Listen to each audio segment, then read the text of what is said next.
Good evening, everybody. Welcome to the channel. Welcome to the stream. Even I hope you're all doing well. It's great to have your company this evening. I'm aware that there's a rather large race going on in our racing at the moment. So if you're involved in the Spa 24 Hours, good luck. Hope it's all going well.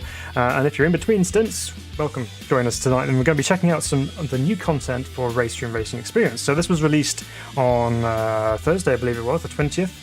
It's the latest of the roadmap releases, which is the Porsche Pack. So we're going to be testing a look at all the individual cars this evening. We're going to be checking them out individually to see how they drive, and then we're also going to put them all together on the same track and see how the performance differs between the cars. So welcome to it, guys. It's great to have your company as always this evening. Welcome to Piston is here. He says, how can someone like the stream before it's even started? It's going to be that good. I don't know, maybe it's just someone's really ambitious. But welcome to Sonic, welcome to Raymond as well. Good to see you guys this evening. Thanks for being here. Right, well, let's get ourselves over into the game and see what we're dealing with this evening. So here we go then. Get myself in there as well as a good starting position. And yeah, so let's see. So we're going to go into a practice session to start off with.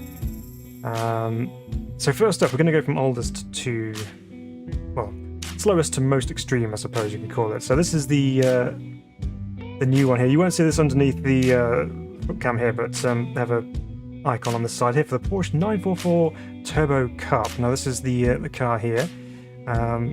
This is a championship they used to run, I guess, I don't know if it was running alongside or before the Carrera Cup. But it's a very popular kind of club racing Porsche race car. And we've got a few retro livery options here available to us with some names you may be familiar with, such as Armin Schwartz, Joachim Winkelhock, and probably more as well. But some pretty cool looking retro car liveries on here. Good selection as well, which is nice. Very traditional Rothmans Porsche look. There's actually a few of them. We've got Rothmans sponsorship on them, and a Martini one as well, of course. So let's choose ourselves a livery to go with to start off with here. Which we go. I'm going to go with the shell one because I think the shell one looks really nice. So let's grab that. We have a grid full of 30 other Porsche 944 turbos. I'm going to go to Donington Park National, I think, just to kind of ease ourselves into this so far this evening. So let's load up and see what we're like with the 944. Now, those of you who know the channel know that I'm quite a fan of some of the slower cars because they tend to produce some really good racing. So I'm quite optimistic that this 944 could be quite a good car here in iRacing. So let's see how that goes. So this is just a practice session, so there's no racing going on in here at all. So this is just to kind of get used to the car itself. So let's have a look in the setup side of things here and see what's available for us to tune. So brake pressure and fuel, obviously. Other than that, quite limited. Anti-roll bars, tow, tyre pressures, ride height, camber, and same on the rear as well. Electronics, no such thing in these old cars. Gear ratios, can't even change those. Engine braking we can adjust. And that's your lot. So very limited setup options, so should keep the racing nice and tight and close. So let's jump on track, see how we go. Right, so very, very classic interior here, obviously. This is lots of nice old plastics and aircon vents in there as well. So let's fire it up, have a listen.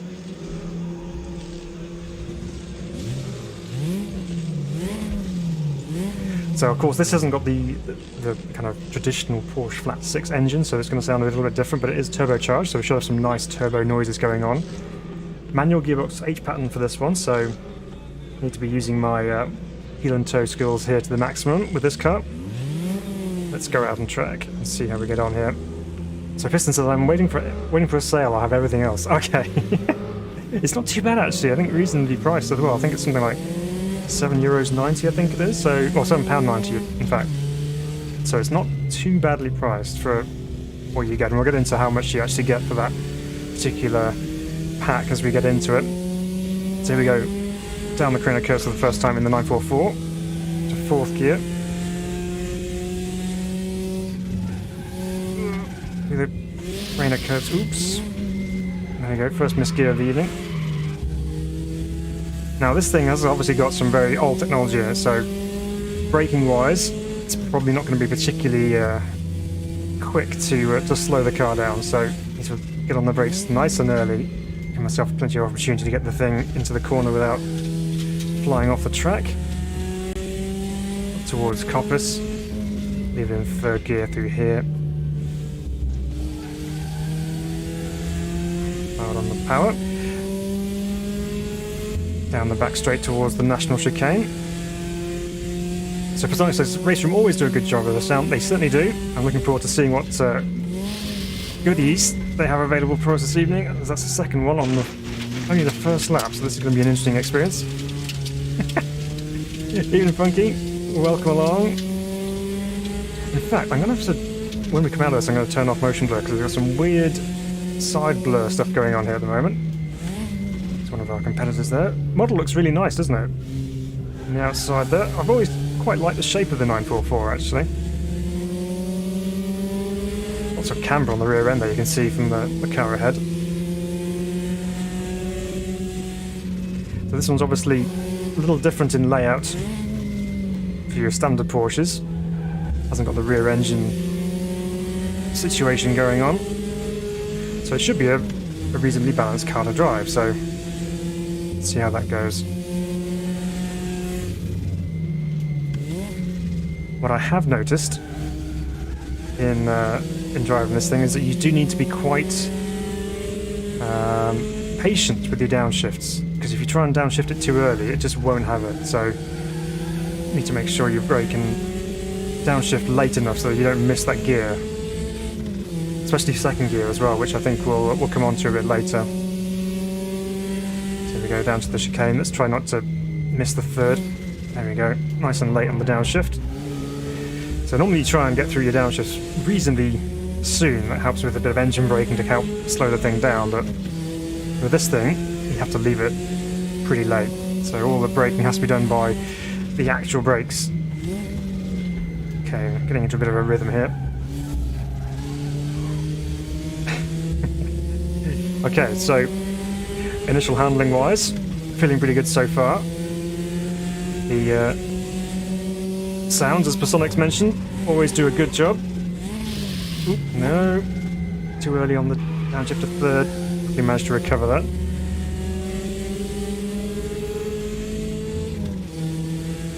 So yeah, so it's quite a relatively slow car. I mean, if all you've ever driven in your life is a Austin Allegro and you jumped into one of this, you wouldn't call it slow, but in general racing car terms, it's quite a slow car. So looking forward to perhaps getting a bit of a race going with these cars and seeing how they fare in a pack.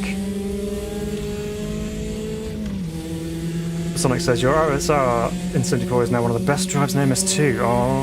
Okay, it's going to be good to test out. I was keeping an eye eagerly on the MS2 install just to see if any updates came through, and the forums as well. No news just yet. I have seen people have been releasing videos of the new content. I saw simracing 604 did one on the Rallycross. Oops. So a bit of a bonk. There we go. Yeah, so I've seen that he's done one on the Rallycross, and I thought that the usual way of doing things is that you didn't post videos of the beta. I thought that was an agreement that was there, but could be wrong. So it's obviously out there and people are testing the new stuff, but hopefully it won't be too much longer until those of us without beta access have the opportunity to test it, so we'll see. Welcome Toje, says hit the like button. Yes please, that would be amazing if you could. Helps get the stream out there for people to see as we test out all these new Porsches. Tojo says 944 is a gem of a car. You were a fan of this one, are you, Tojo? Yeah, so far it's feeling pretty nice, I will admit.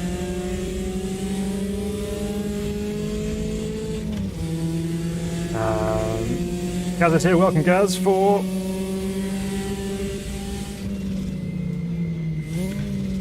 Hard on the brakes into the chicane. It's quite nice actually with the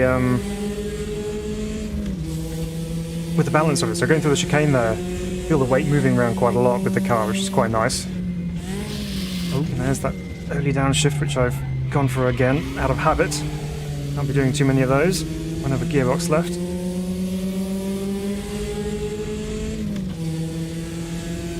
So Personic says the whole update's been held up whilst Renato paints the hubcaps. Oh, okay. Important job.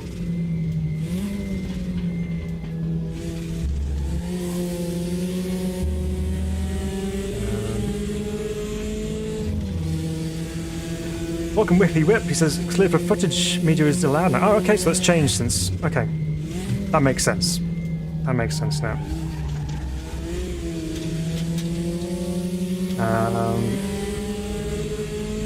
So it's in release candidate. Oops, there's a second gear, didn't want that one. In beta at the moment, so it'll be public release candidate soon. Okay. Or us waiting with bated breath to see what the end result of all this hard work has been. So you're a big fan of the 944 Touche and all slow racing cars. Yes, see, another person who thinks slow racing cars are fun.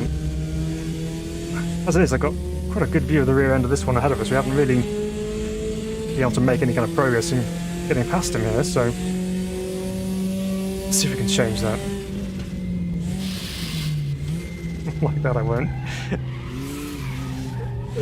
Keep it on the track. Nope, it's got me back.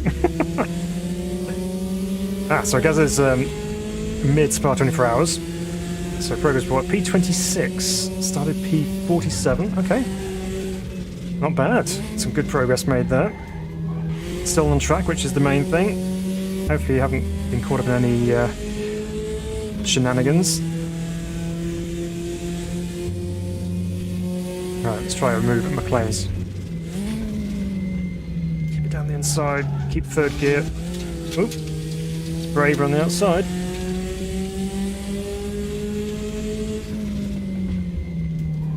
Okay, well we got him. We did cut coppers.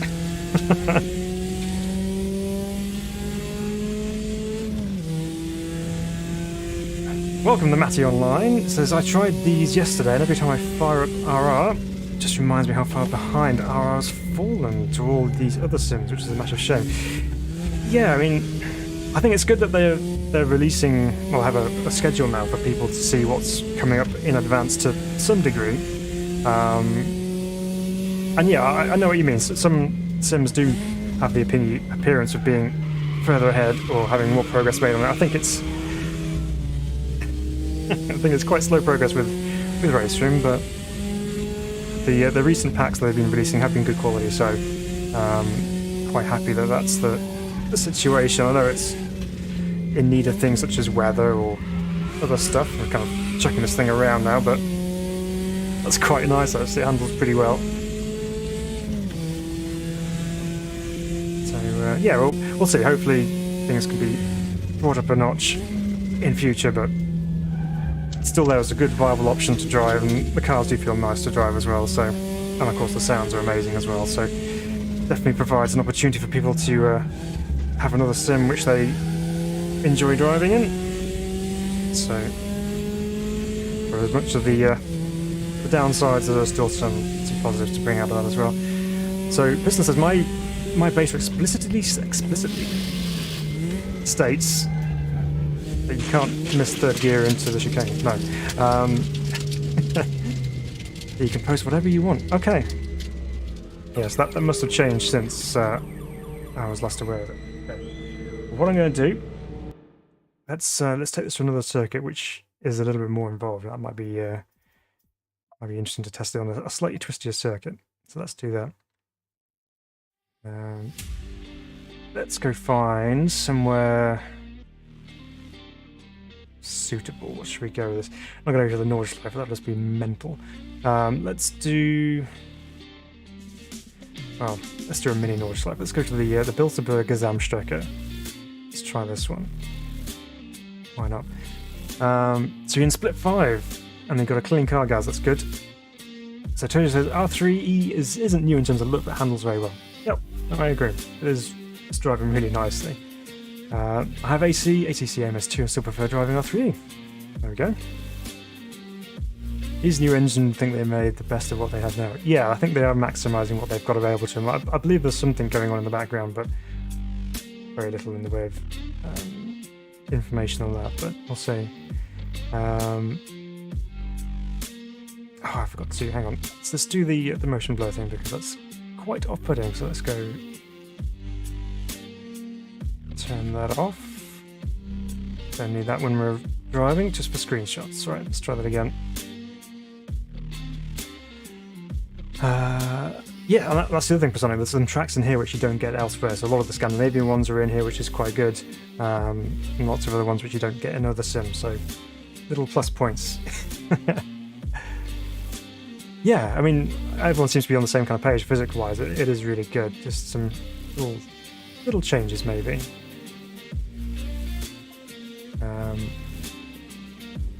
As he says, I mean, it drives really well as you're demonstrating, but then you could say that of Olympus Speed, which also drives very well. I'm very fond of that.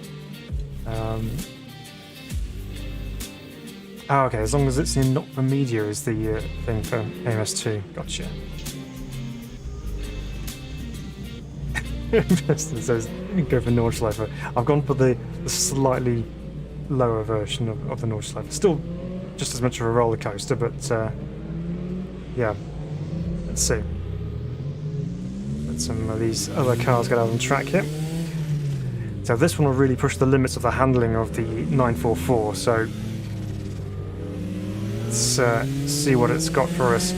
Early signs driving at Donington was positive, and when you get the car sideways, it's quite nice and you can hold it reasonably well. It doesn't throw you off track without any prior warning, and when it does break loose, you can bring it back. Now the question here is getting all those gear changes correct and getting the timing correct as well. Definitely requires a little bit more skill, these older cars. I do love the Bilsterberg circuit though. This is a gem. There's the first missed shift. I think here the call would be to do less gear changes in total, just to try and keep everything smooth. I think that's what I would probably recommend at the moment. Over the crest here. Into the chicane section here. It's quite nice because when you get off the brakes and you start turning it in, the weight takes over, but it's quite nice. It almost just rotates itself into the corner, which is quite good. Down the undulating straight here down towards this sweeping left-hander. Just want to get on the brakes a little early there. I'll keep the tight line on the inside. You can obviously keep it pinned on the outside and it drives away from us. Alright, plunging downhill here. Out on the brakes. Down to third.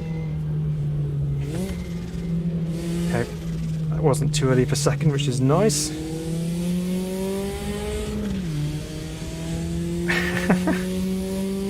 Not letting go, is he? Alright, on the brakes nice and early, on the corner there.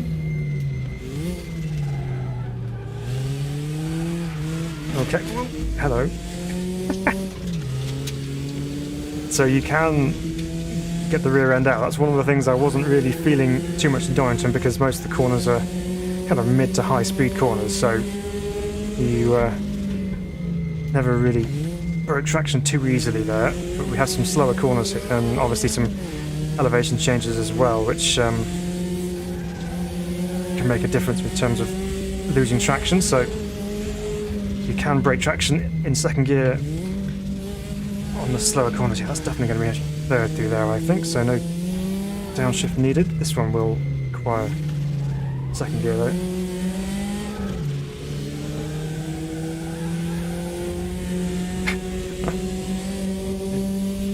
It's so bumpy up and over this bit.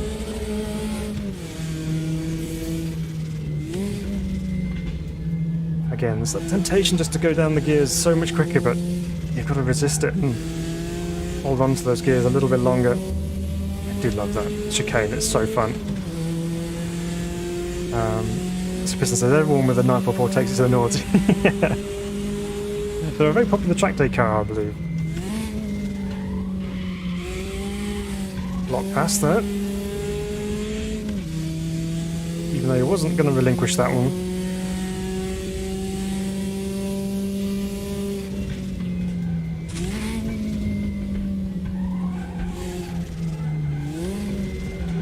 such a fun end of the lap. Didn't feel too bad through there. Right. So Matty says AMS2 is on fire right now. Amazing progress. Yeah, it's very positive signs coming out of AMS2. Nope. Turn 1, very, very tricky.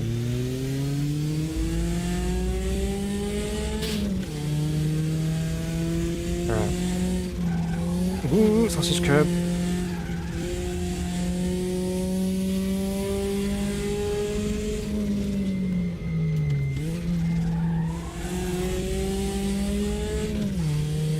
Yeah, handling-wise, this thing feels really good. It feels a little bit soft on its suspension as well, as you can see from all the bouncing that's going on as we go over these curves and rises in the road. But with that softness comes forgiveness as well.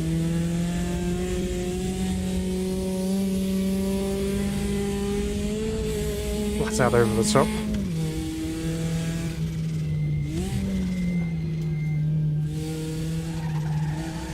Then left and then flick it through here. Probably a little bit too quick there. Sacrifice the exit. So Personic says, wish AMS2 had a RaceRoom's adaptive AI. Yes, so the AI in RaceRoom is very good. I do like how it adapts to your ability and can give you a good race, and isn't afraid of trying to come back at you as well, which is always a surprise. Sometimes not so much of a pleasant one if you just made a good move, but it's a pleasant surprise if you're looking for decent AI.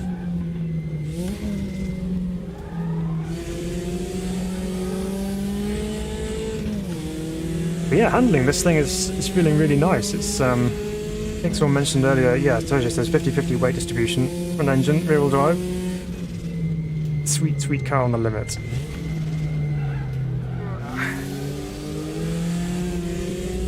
Yeah, that 50-50 weight distribution makes a big difference. Not something you get on a regular 911. They are obviously better now than they were originally. But yeah, it's a good dynamic to have.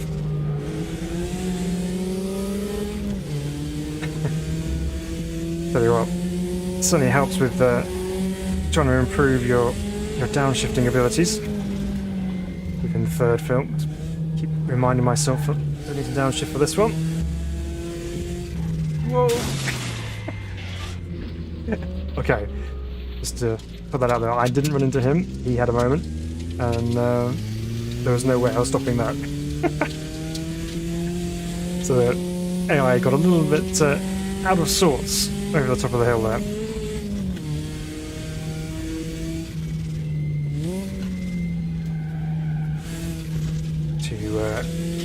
Too tight on the way in there, to give myself a bit more time to get through there without taking a second bite of it. So Whippy Whip says, RaceRoom has the best connection to the road feeling out of all sims. Okay. Oops.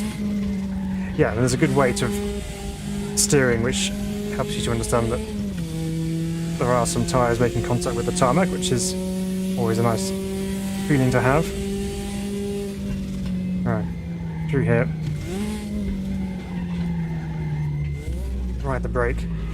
Chuck it in. Guilty says too, yep, well, old man's up with that one. Probably was. Just caught me out going into there. Wasn't expecting the AI to lose it, but did. It's even there, see, it's just too early to go down to second gear. You gotta really do it last minute.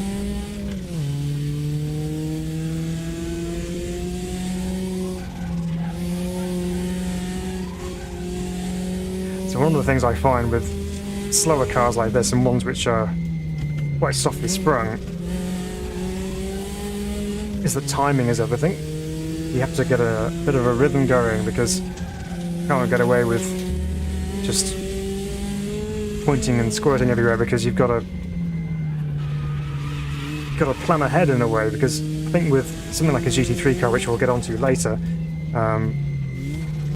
you can kind of get away with things a little bit because you've got so much grip available to you, whereas here you are limited by, obviously, the older technology, etc. But when you get through the corners of kind of changing direction like we have early on in the lap, you have to time it right. So you load it up on the outside and then you flick it back and you've got to time it right to go the other direction, and it's fun. It's all about rhythm, and I really like a good rhythm circuit, so cars like this really exaggerate that rhythm feel, so makes for some good fun racing.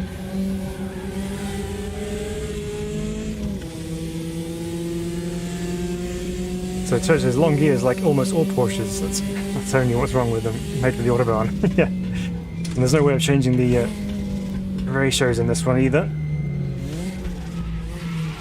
Whoops. Got a wheel on the grass on the outside, Sergio style. But managed to recover it because the car handles nicely.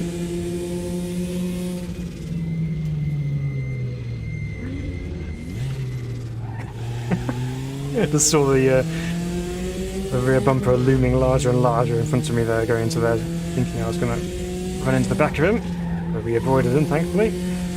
Yeah, so there, definitely one of those things you have to feel the weight through the steering wheel and then chuck it back the other direction. Behind this Reebok liveried vehicle here.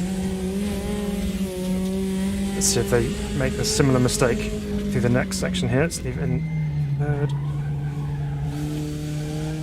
Give them some space. Rally style cutting on the outside. Let's get away with third through there, actually. Don't know how I managed to keep it on the track then. That was a little bit leery.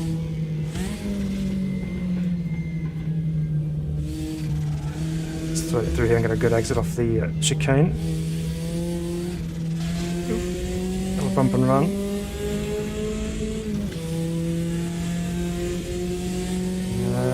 It's just pulling away from us a little bit there. Let's be brave at the inside. No, it's not stopping. Alright. So the 944 Turbo then. Yeah, it's a fun little car actually. I like that. It's quite nice to just kind of chuck it around, and it's quite nice for practicing your car control with as well, because as I say, you have to feel what the car's doing when you're going into the corners and also when you're changing direction as well. So quite nice for just trying to get a good understanding of what the car is like underneath you and going from there. So, okay, that's car number one, which is the 944 Turbo. Let's take a look at some of the other cars available in the Porsche Pack, and we'll come back to these cars later, and we'll do a all category race towards the end of this, put them all against each other. So, next up. So there's been a few extra classes added in here.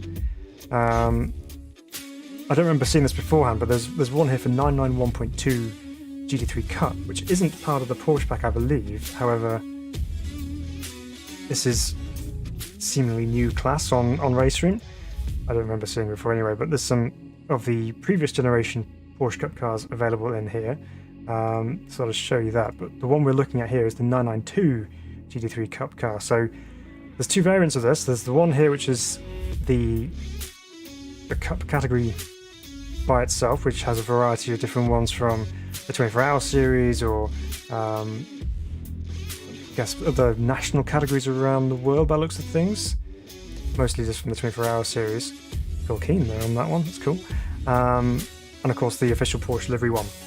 But there's also this new car which appears in a brand new Porsche Carrera Cup Deutschland category in 2023, which is this season's list of cars. So we have the full roster of 911s from that championship, so plenty of livery options available there, which is cool. So quite a popular car in the world of sim racing at the moment, the 992 GT3 Cup.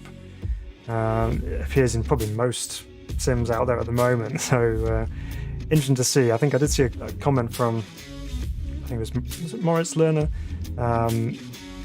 about which one he preferred. I think he prefers the R Factor 2 one, but this version in the RaceRoom wasn't actually out then, so Interesting to see what he thinks of that. But let's take one of these 911s out, and we'll test them out against some of the other... What's that livery there? Okay, can't quite see my wheels in the way. I'm going to go with one of these Scherer sport cars. I think they look rather nice. We won't put up against the 944. That's probably not a safe idea. So yeah, we'll go Porsche Cup. And they've got 32 cars on the grid, so we'll change to that. Right, so where are we going to take this one then? Let's go to another suitable German circuit. Let's go to the Hockenheim ring for this one. We'll do the GP circuit. We'll go test this out. For something, no AI were harmed in the making of this film. No, not at all. Absolutely fine. So, yeah. Let's see how we go. This one obviously is not going to be H-Pattern gearbox like the 944, so I should have absolutely zero problems in going down the gears. And timing should be a little bit easier as well, so... Welcome, Michael. Says, I'm not sure that gear grinding is normal. I certainly experience this on every lap and struggle avoiding it, thinking it was a settings issue.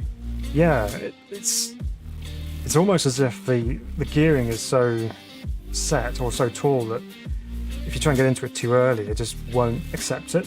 Even if, I did a test earlier on, thinking, oh, maybe I'm just not blipping it enough on my downshifts for heeling toe, but I was doing it just by as you would normally downshift on the road, maybe, and just using the clutch and the brake at the same time and letting the clutch out, and even then it wasn't accepting the gear into gear. So yeah, bit of an odd one. Maybe it's just to force you to wait longer to allow that gearing to go in properly. So yeah, bit of an odd one, but one to get used to, and it has a different driving dynamic, which is fine.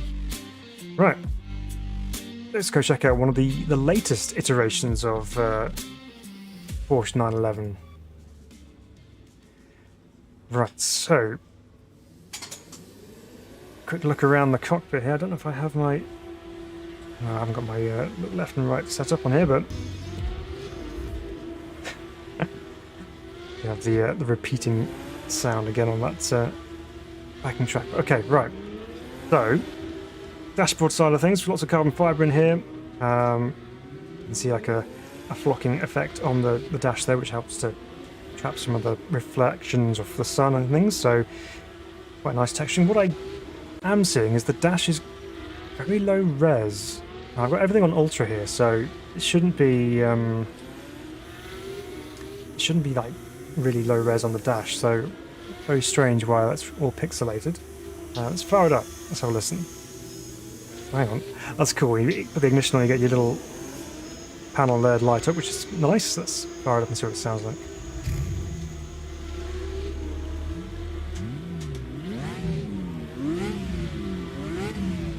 Okay. Not too bad. Let's see what it's like on track. So as you said, all 992s feel the same, except for iRacing. They feel good until the wheel spins and you get to be stoned for a few corners.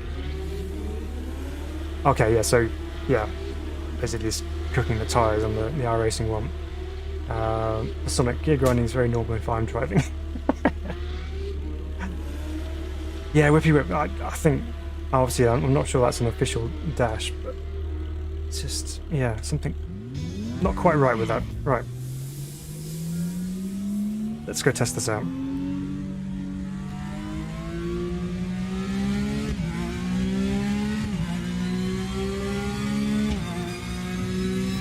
Just having a listen. Just making sure there's all the audio loops are all nicely synced together. No obvious audio sync issues. Sounds good.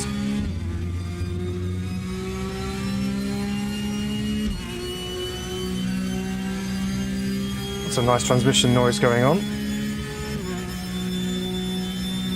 Going towards the hairpin here. And the brake's nice and early. So used to driving a 944.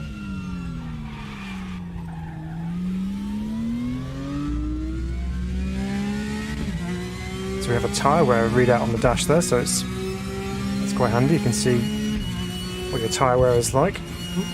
There's that high speed understeer. Brake locking into there.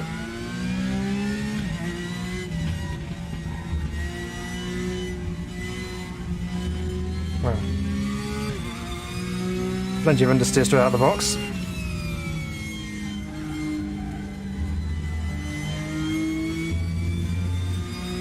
We'll reserve judgment until we've done a couple of laps, just in case it's a tyre temp situation.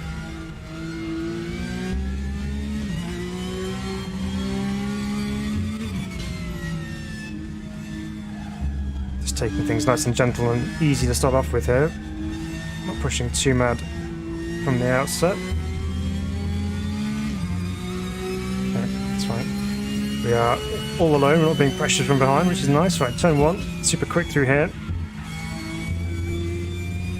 Out over the curbs, far too wide.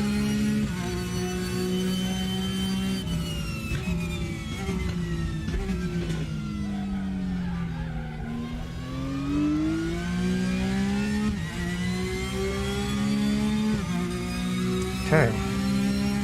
The car's feeling okay. I mean, the force feedback's quite nice. It's quite heavy, actually. You get a pretty good feeling that you've got some rather wide, sticky, slick tyres underneath you.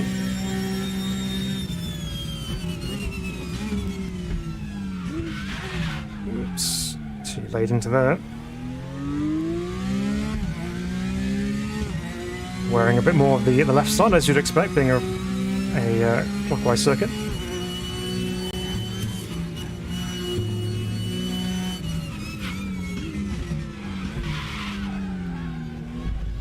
So this one has the more traditional Porsche layout of being rear-engined. Obviously it's got the latest trickery on there to try and improve the handling dynamics.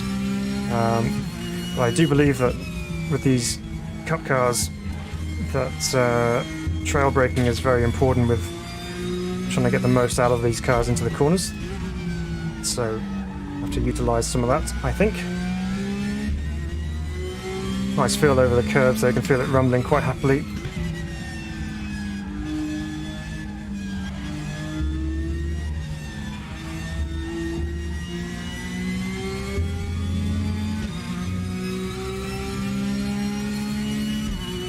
Okay, that's 2 laps in the books. Oh, that's a sausage curb, and even wider than the first lap. Right, let's brake a little bit later now. Brake right into the corner. Just trying to handle just how much brake pressure you can apply before you start locking those brakes up, which is obviously less than ideal. So Tojo says the 992 RS are really picky on tyre temps in real life. Have to drive it like he's told before it acts like a car and not understeer these. Okay. Seem to be a bit more aggressive with it. That was a better braking, but still a little bit too late.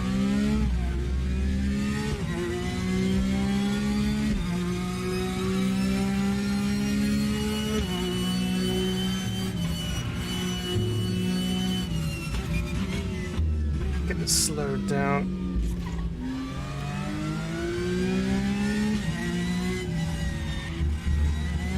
Yes, that tried to turn in there a lot better than it did earlier on, so definitely tyres feeling a little bit happier.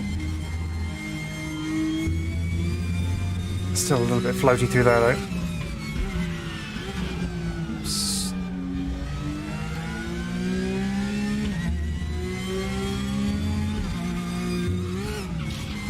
Lift off over that curve. And we might looped it. Okay. What I'm going to do quickly here is just going to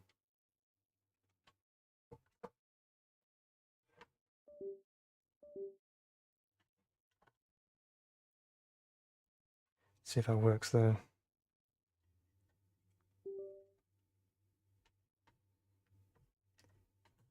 I think it's possibly a dodgy cable on my Stream Deck, but usually just unplugging it and plugging it back in again stops the recurring looping on the end of that track, so should be all good now. Right, let's go back to the guess not. Let's probably turn that off and on again. Hang on.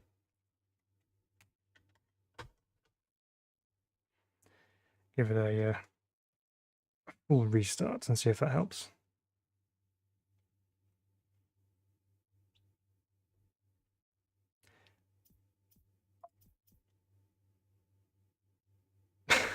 That's just off entirely. Hang on a second. Technical issues. It's just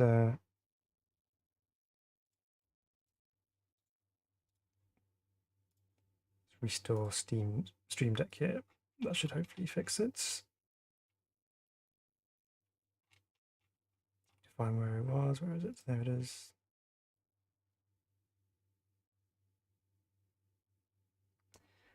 See if it works.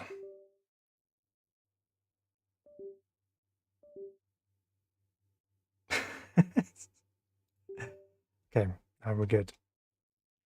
Back into it. Right. So we need to get some tire temps on the go before we start getting the most out of this. We are. Oh, we've set no lap times yet because we've had lots of lots of laps disallowed. So let's try and see if we can get one on the board and see how we stack up here. Right. Let's see what the limiter sounds like. It's a low rumbly cut.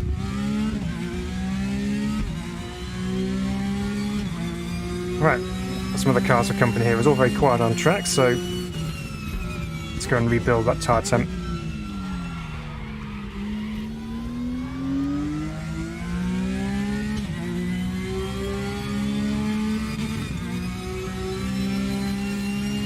Scrub it across the surface of the tarmac there just to try and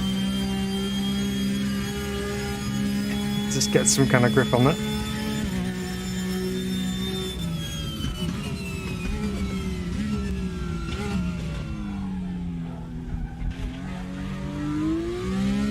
It is very sensitive to curbs, is what I found so far. It's obviously a lot more stiffly sprung than the 944, and as a result, it tends to launch off curbs.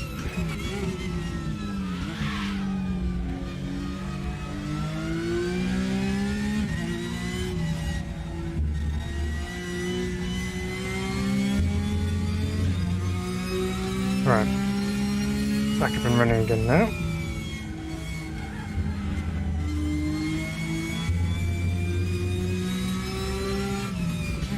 First goal is to try and get through turn 1 without running off track and occurring a penalty there. Also keep it off that curb on the right side there so we don't launch into space.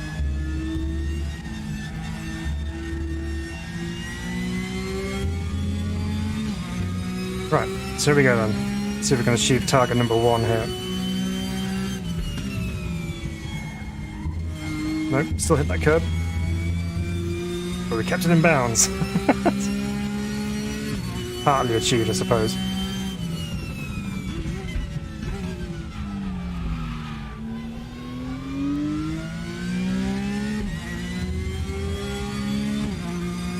I told you that I would like to hang out some more, but now I want to sit in my own rig and drive something old. It's fair enough. Yeah, absolutely fine. Well, hope you had a good holiday, by the way, and now that you and your rig are reunited, you can spend some quality time together. So yeah, thanks for joining us this evening, Tojo. Go enjoy some old cars.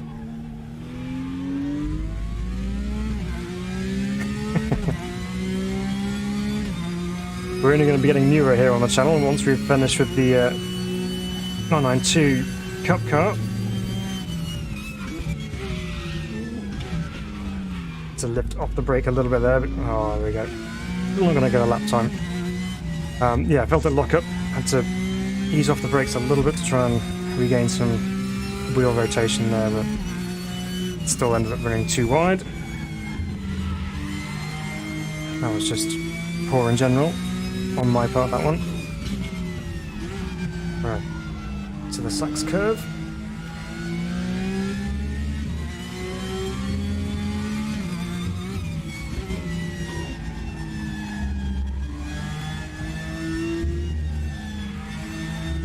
Yeah, once you kind of lift off, you get this really pointy front end, but as soon as you put the power back on again, it just starts to push on again. So here we go. Let's try once more. Get a a lap time on the board. Slightly more successful at turn 1 in the fact that we didn't pull out the sausage curb on the way in. Oop. Slap of oversteer on the exit, that wasn't great. Hey Steve, welcome along. You're in Menorca. Oh, very nice. Everyone's off on holiday at the moment. Hope you're having a wonderful time. But it's rather warm where you are now, Steve. I'm sure it's considerably warmer than it is here in Wales. We've had rain today, for a lot of the day. See you later, Tojo. Thanks for joining us again.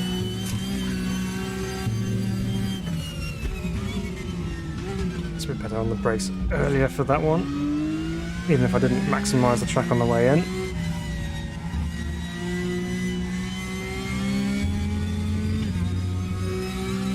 Okay, into the stadium section then.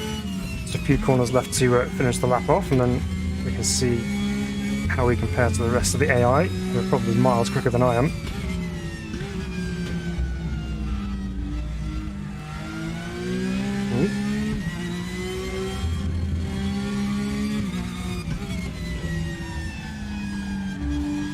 I feel we need to be quite smooth at this thing. It's not one that likes lots of sudden movements. I think it needs to be kind of kept calm and happy.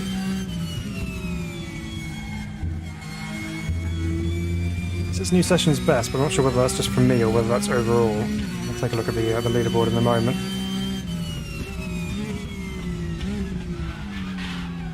Too deep.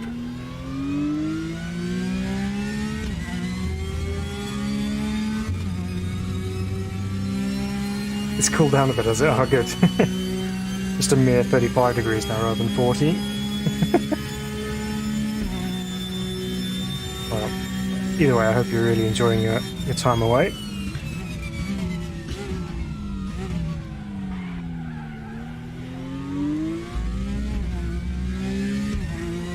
Okay, so that's interesting. There's a little bit of, I don't know whether that's coming through on the stream or not, but the sound-wise, especially coming off the hairpin there when you're in first gear accelerating away, and you're on the curb on the exit, it's almost a bit of sound balancing, so yeah, on the curb there as well, so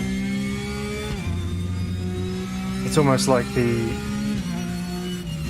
going on the curb, it makes the engine volume just volume down for a little bit before going back up again. So rather than just being a loud curb sound, it's actually kind of adjusting the levels of the engine sound. I don't know whether that's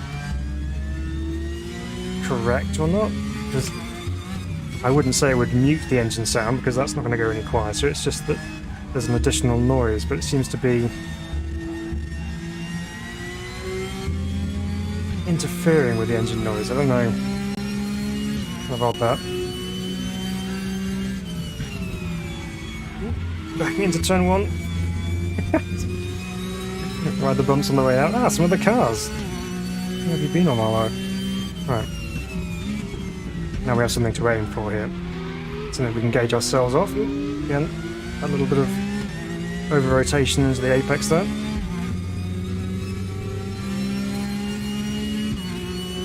So just by getting that section right, you can see the time difference on the dash there's ticking away nicely in our favour. 3/10 to the better, nearly 4 now.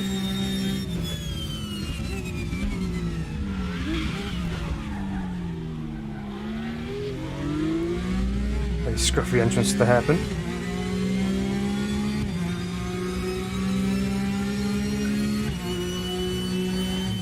Oh, there's a big old dip on that curb right on the brakes. Don't lock up too much. Just about managed to save it.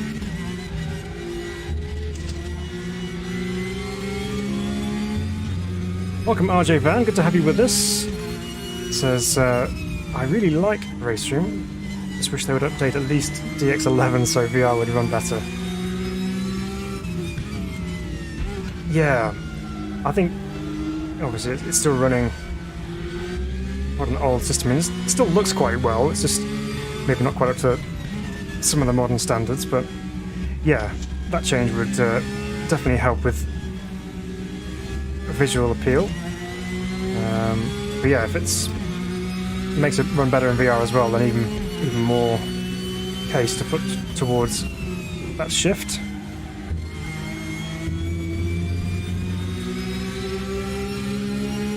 Sonic says it's to simulate your helmet bashing your ears. Yeah, I mean, it could just be like one of those things where things just start to muffle themselves together when you've got multiple sounds going on. So yeah, that's a very real possibility. Just sounds a bit different. Right, so we're down on our best time here at the moment.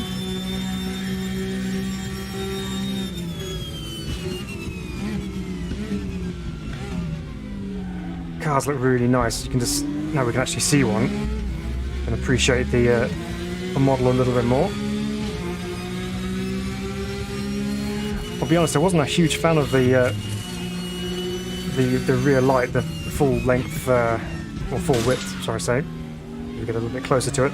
The full width light bar at the back. I wasn't a huge fan of them when they first came out, but yeah, I mean, they look alright now. Getting used to them, I suppose. AI having a bit of curb trouble themselves there, getting locked on the sawtooth curve on the outside.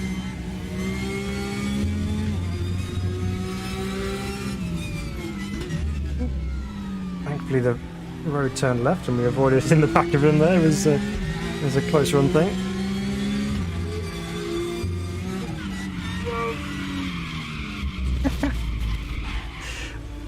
That was poor judgment on my half there.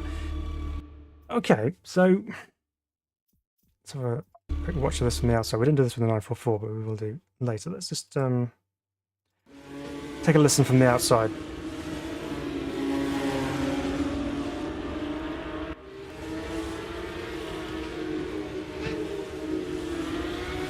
Sounds good on the downshifts there. Let's just let's go and chase Cam here. Yeah, so from the external sounds you get a little bit more of that high frequency kind of screaming sound that you're familiar with the flat six engines. Yeah, the downshifts on the blip sound really good. Let's listen to this.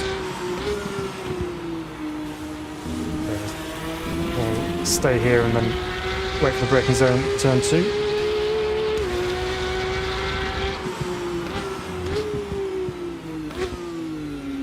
Yeah, that sounds nice. Let's go back to TV cam here, see how they look behaving on the circuit.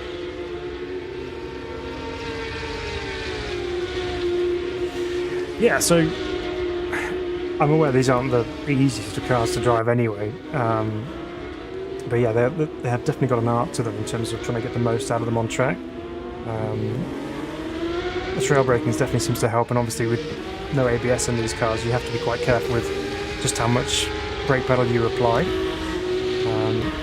That's all part of the fun and games, and you got to build up that muscle memory if you're going to drive this car frequently. Oops, that was that little nudge.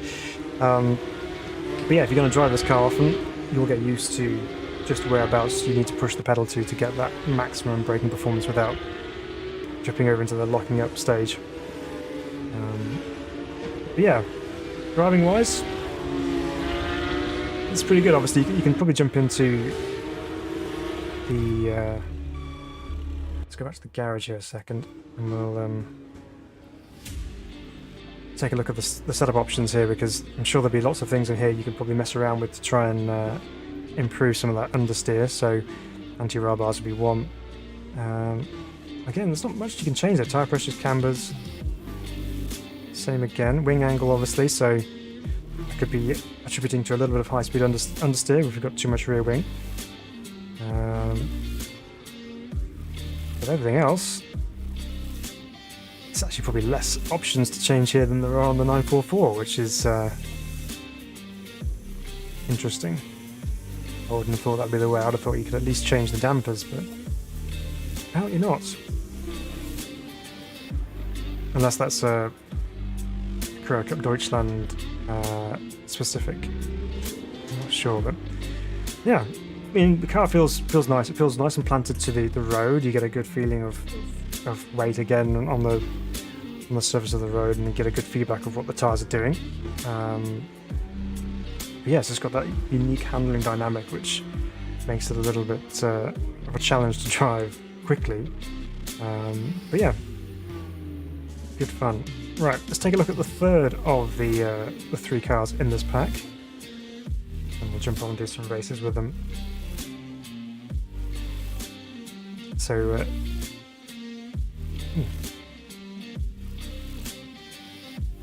oh, there we go. This went all black for a moment. So Whippy says, tracks and car models look nice in RaceRoom, car interiors and lighting on the other hand. Yeah. No, I can definitely concur with that. Yeah, the tracks on the cars do look very nice. Just, I know you're not a fan of those dashboards, which, yeah, very basic looking. Right, so let's take a look at where this GT3 sits. So obviously you've got the GT3 class itself, so it's got all the GT3 cars in here. And there it is, the GT3 R992, and all the all the regular liveries you're used to here. So you got the FAF Motorsports one, the Falcon Motorsports car, and also Rexy's made it in, which is pretty cool. You got Grello as well down here, the Manthai car, and lots of nice looking GT3 livery. So I don't know whether this is appearing in any of the other categories or whether it's just purely GT3 as a whole for the moment. So let's just take a quick explore of some of the other categories here, just in case it's in there. I don't see any of the DTM Masters ones, the previous iteration. So yeah, this might be the only way you can actually drive it currently. So it's fine with us. Let's go pick ourselves a livery to run. Oops, selected the Corvette, didn't mean to. Right, I think we've got to run Rexy, haven't we? Let's do it. We'll just clear our list of other cars there. We'll put GT3 in there and get them to automatically select which ones we want on there. We'll do that. Where should we take this one? Let's go to Daytona, shall we? Let's go Daytona road course. Let's do Sunset. Why not? Let's wait for my race button to come back. There it is. Things have slowed down on the interface front for a moment.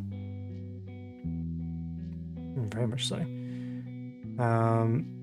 So Michael says, I noticed that one of the 992 Cup cars has TC, but none have ABS, which seems to differ from previous year's Cup car. There wasn't, on the one we just drove, there wasn't any TC. All the TC stages which was set at 0, so I don't know. Let's have another look at that. And so Michael also says, also noticed the 944 has ABS as the ABS indication on the HUD was lighting up. Ah, okay. Yeah, there wasn't any lockup going on there with that particular car trying to jump into some of those corners. It was just not a great deal of braking performance. Interesting. I know they did a lot of work on the TC and ABS side of things for this update as well, so I have to have a look and see how that all feels on track in a moment. I don't really mind the graphics being a bit dated. It's just DX9 is very CPU bound, or GPU bound. Yeah, GPU bound. So even a 4090 isn't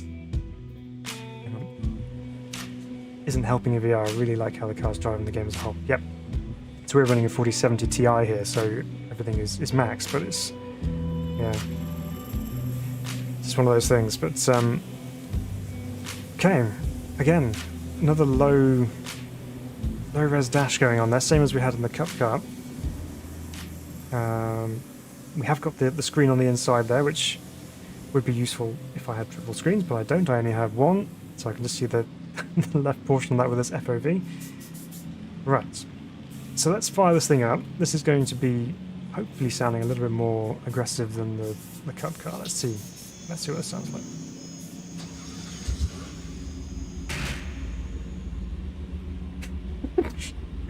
It's gonna turn that off again for a second. Hang on.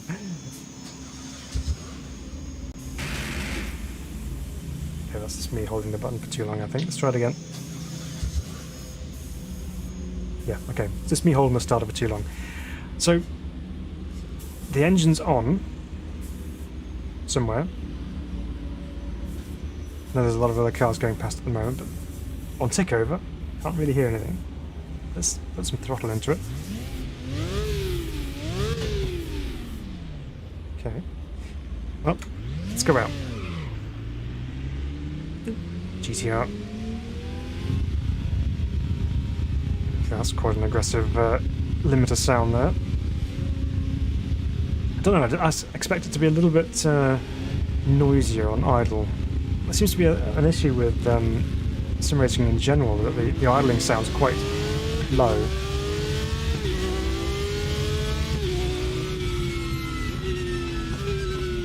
Okay, yeah, so definitely a different sound going on here. Lots more in the transmission side of things. This one has a little bit more on the a high revving sound to it.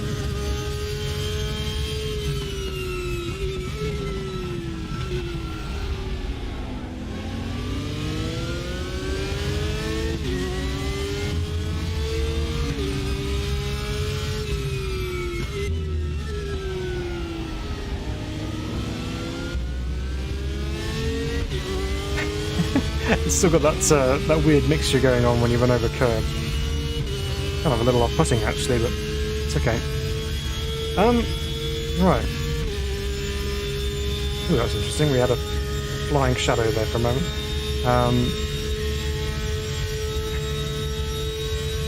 Let's get into some corners and we'll talk more about it in a moment.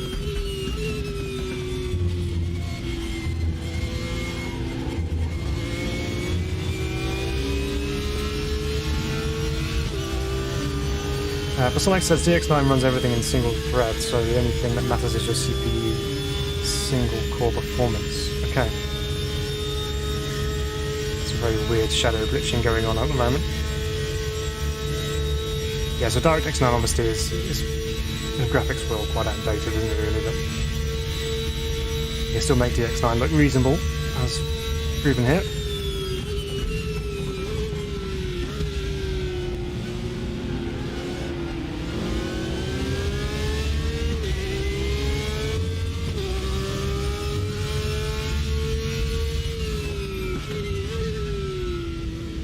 Okay, I'm just I'm not saying much at the moment, I'm just trying to gauge what's going on here because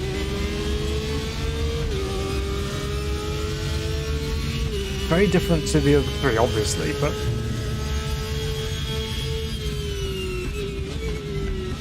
there's something going on. It's going from the 3 wide into the second of the hairpins. Very old Mustangs ahead of us there.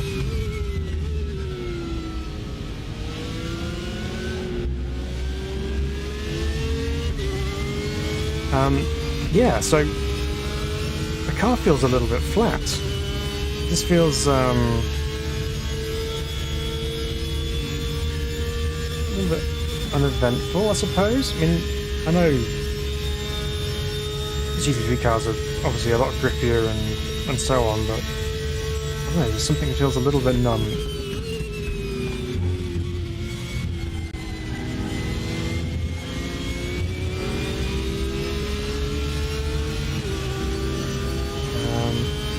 So Whippy says there's a plugin called DXVK which converts DX9 to Vulkan. New formulation. Oh, okay, interesting.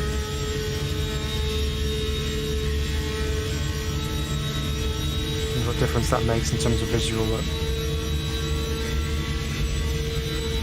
So I might just run a few laps over it. I might take this to another circuit just to try and see if it's the same situation there, because obviously a lot of the lap here you spent flat out around a banking.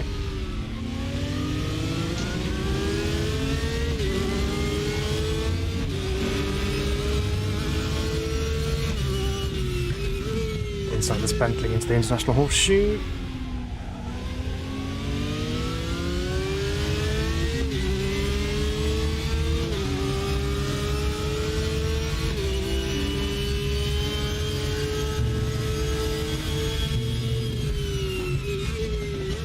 yeah, it just kind of has that feeling that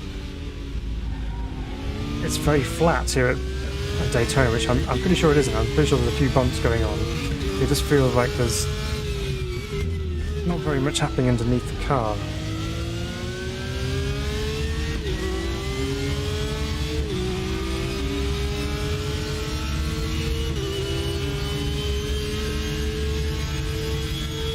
I've got to admit, I do like the tyre wear on the dash. That's very useful indeed. Should you be doing some longer races in RaceRoom, it's good to know what kind of tyre life you have left in your set currently. I mean, going over the curbs there, there's obviously feedback and things. If I turn the TC down, might liven it up a little bit. Yeah, that's a good idea. Let's brake first. Let's do this one then. Let's turn that to 5. See what happens.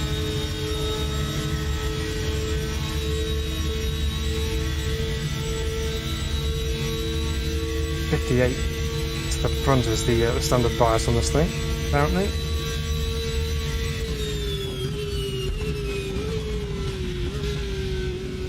Let's see what the traction control's like coming off here. Yep. It's definitely trying to get a little bit more interesting.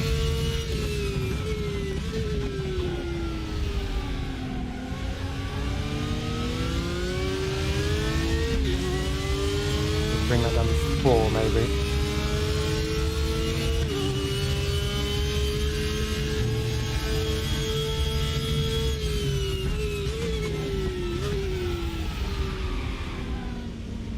One second.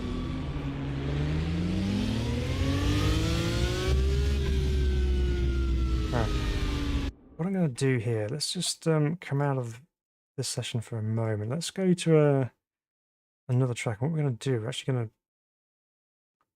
to clear all our opponents off it and just go out by ourselves so we can actually hear the thing, because I'm interested in trying to see what the sounds are like on something. So let's go to Imola, for example. An afternoon sunshine. So let's try this. I'm just curious to see, because obviously there's a lot going on in terms of sounds there. So lots of different noises from GT3 as you'd expect. So let's try it on its own. We'll probably listen to it and then see what it's like on a different circuit other than Daytona, just to double check.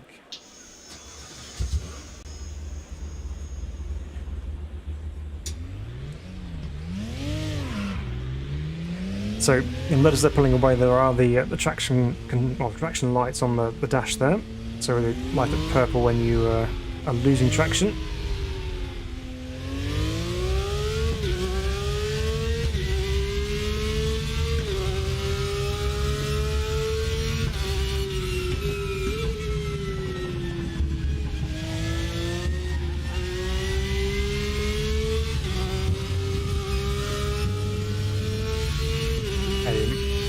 Already feels different.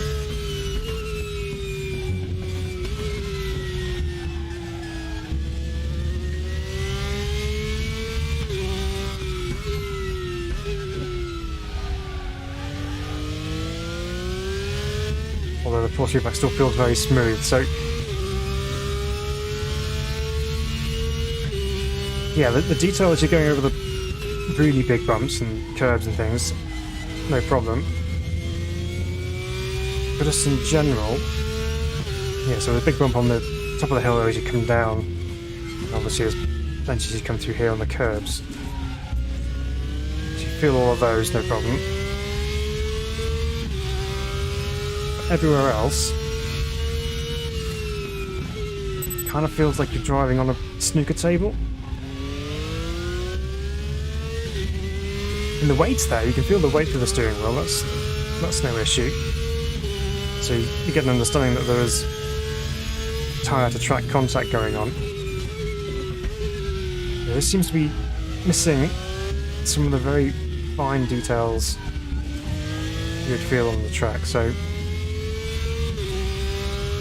whether that's my force feedback setup as it is, I don't know, but yeah, definitely the more exaggerated bumps you do feel through the wheel, but everything else just feels completely flat, but that's okay. Let's just try and put some laps in and get used to it. Obviously more corners involved here, so we should get a pretty good idea of what this thing's like through multiple corners. Let's put our track control down to 3.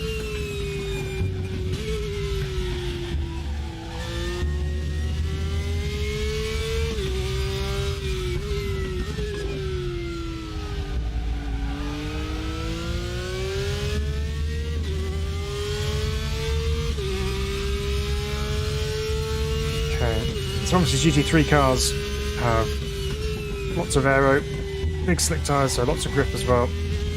But they're also reasonably heavy.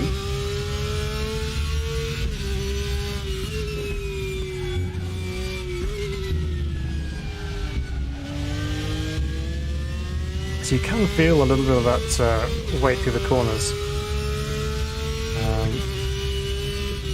Although there's a good direction change available to you, there is still a little bit of a hesitation as you try and turn from left to right. Down the hill once more.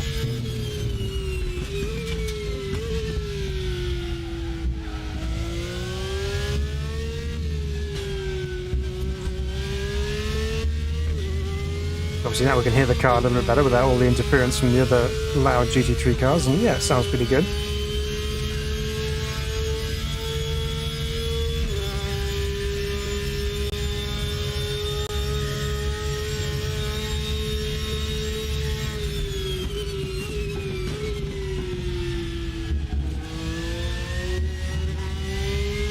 Again, just seeing those magenta coloured lights appear on the dashboard there. Gives us a good idea of how the car's tracking through the corner. Oops, a bit too deep in there.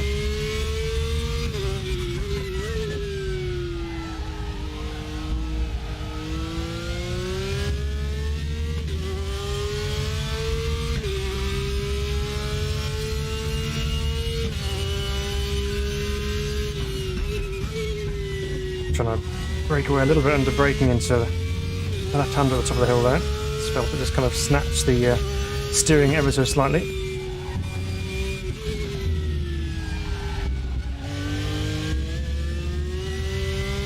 Lots of torque coming out of there in 3rd gear. Okay, let's test that out a little bit more. So car feels feels okay. It's not massively blowing my mind, I don't think, that one. It's okay. I mean, GT3's it's GT3 really. It's not really anything unique in the world of sim racing these days. Everyone's got a GT3 car, and obviously that car appears in a few of the modern sim titles at the moment. But yeah, I mean, it's okay. If you like your GT3 cars, then it might well be a good option for you. It doesn't feel like it's particularly difficult to drive at high speeds. Usually with the Porsche 911s and GT3, they have really good traction off the corners, and definitely seem to have that. Maybe a little bit of understeer default format, but obviously again you can change the change the setups a little bit to match. So let's go into a single event now. Let's put them all on track together and see how they get on, because I'm interested to see what happens there. So we'll go out, I think, in the 944, because that's fun. We'll take René Metke's car here. Where should we take these ones for a race? Let's see, what options have we got that we can run? Well, let's do, I think, hasn't it got... Yeah, let's try the Hungaroring Grand Prix there this weekend. So let's drive around there. Let's add in our cars here. So we want the 992 Cup, or we're going to add in the Cup Deutschland cars. Like that. And then we want GT3 and that. Let's add in, let's go 30 cars. So we have a mixture of all of them. I'll apply that. All right, so what do we want here? We want, let's do a So a 10-minute race here with the multi-class. Well, with qualifying, we'll just do random grid position if we can.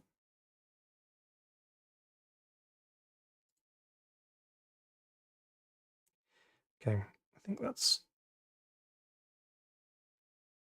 about all we can do. So let's load in. Let's go with that. For Sonic says, like a lot of modern cars, it looks soulless. Yeah, it kind of feels a little bit like that, to be honest. It's... yeah, I mean, it's just a modern-day GT car, really, at the end of the day. It was not too much going on, and there's a little bit of oversteer when you're coming off corners when you turn the traction control down, obviously, which you can do. But if you have it available, you kind of run it to a point where you don't have to worry about it getting sideways off the corner, because that's why it's there in the first place, to kind of allow more gentleman drivers the opportunity to race those kind of cars. So you would technically run that a little bit of traction control on. Right, so we're going to be starting P3 in the 944 Cup, and then we have obviously the quicker cars ahead of us. So let's see how we get on here with different classes on track, and just see how much quicker the GT3 cars and the Porsche Cup cars are compared to the 944. So we'll see how quickly they drop us off the line here.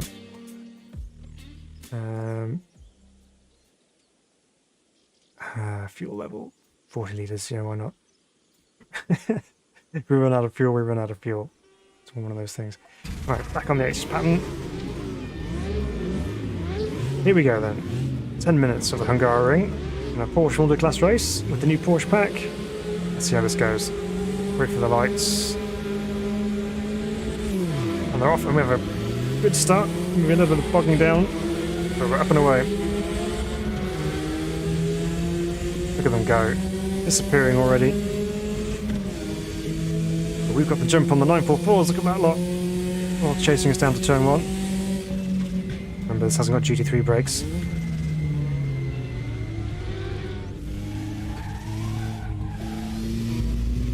Actually gained some ground on them into the first corner there.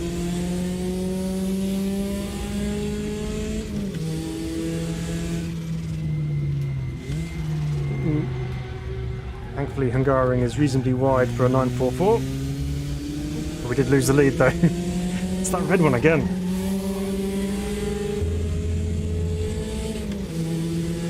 So Michael says there are 2 variants of the 992 Cup car. One is endurance version. Ooh, we've got trouble. One of the GT3s has gone.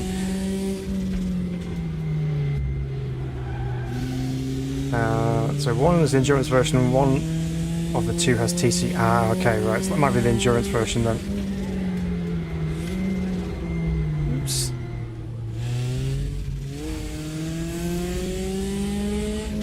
So now we've got one of the GT3s coming through, so I'm expecting company very soon.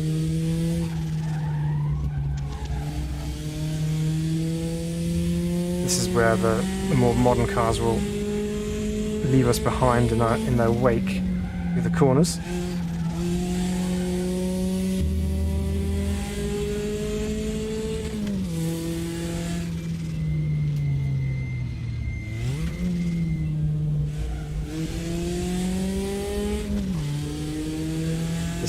Again, trying to remind myself in my head to wait as long as possible before downshifting.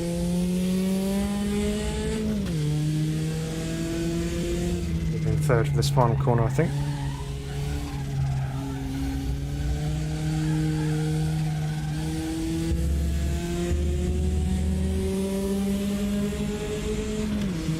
Where's that other 911? Here it comes. Oh! We have a car next to us. He's also trying to close the door on us.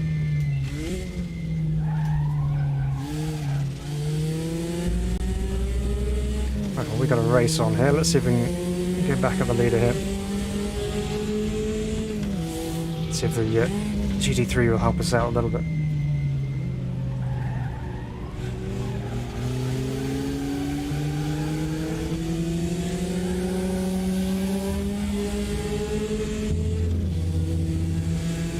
Okay. So I think we were a little bit quicker through turn 4 here. Which is fun in this car. Let's chuck it in.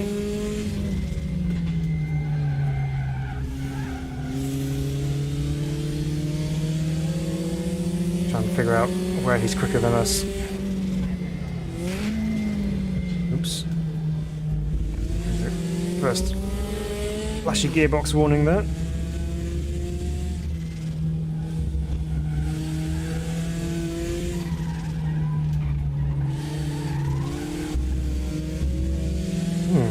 It's definitely getting away from us. I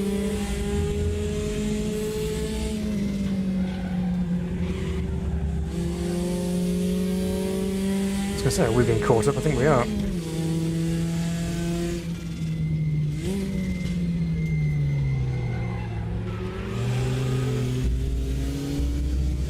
Third that time.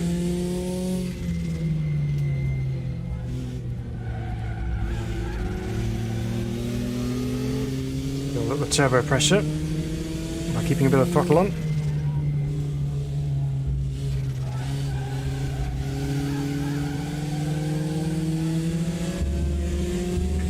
It gets off that final corner much quicker than we do.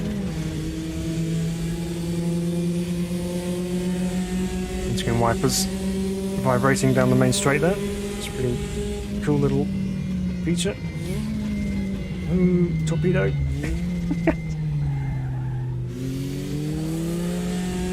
That was well missed into turn 1 there. Car and the corner.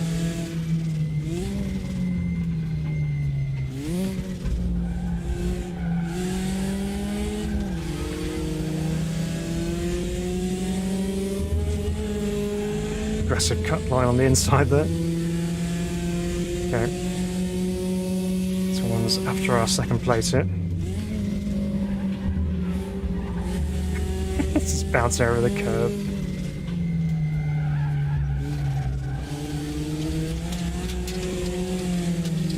Yeah, so I think, personally for me, the 944 is the star of the show in this particular pack.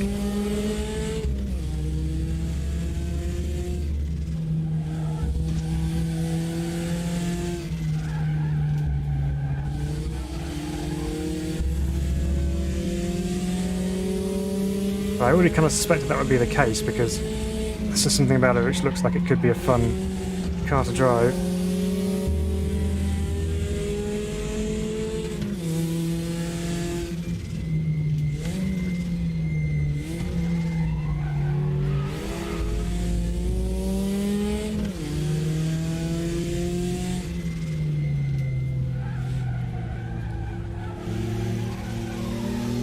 Yeah, says the 944 sounds faster than it really is.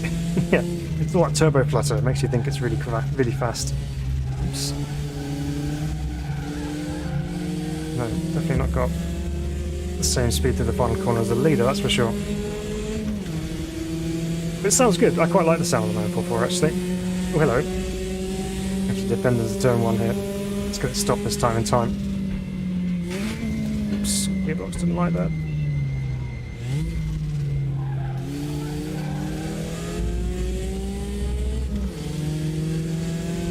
Ah, trying to go around the outside.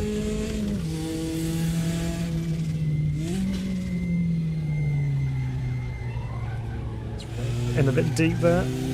It's going to cut back on the outside. There he goes.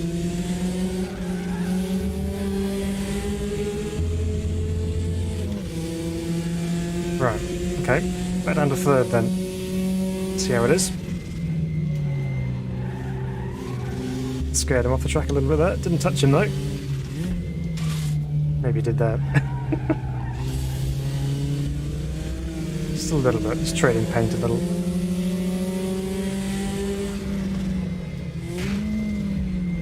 Again, just too early on the downshift. Doesn't like doing that.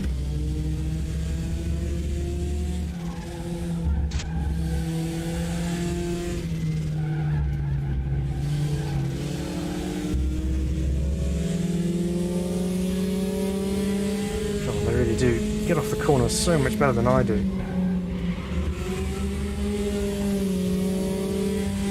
just need to get on the power a little bit earlier.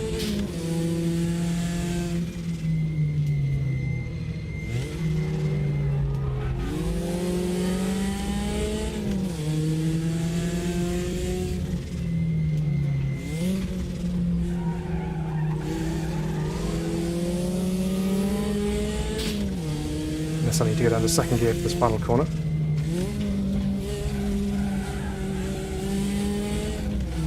Yeah, it just doesn't quite want to go into second gear there. It's just too high on the rev ranges to lose out. You have to shift up on the exit of the corner, which is just not ideal at all.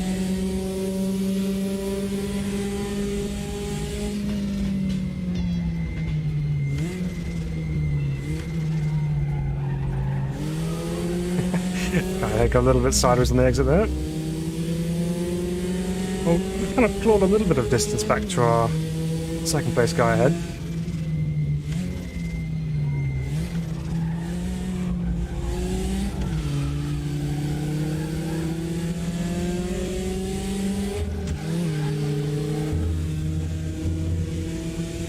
Okay, so on the throttle a little bit earlier then, seemed to help slightly. Even in fourth gear here, chuck it in.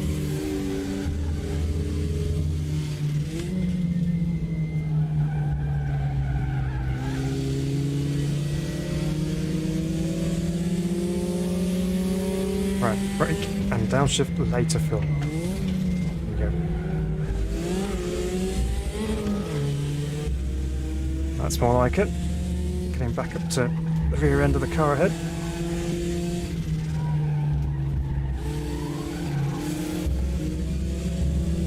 And then quickly lose it again in the next corner.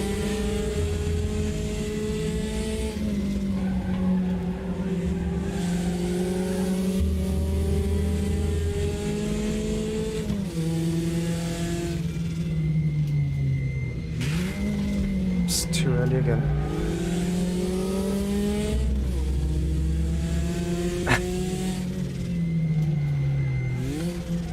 I think the AI is playing with me.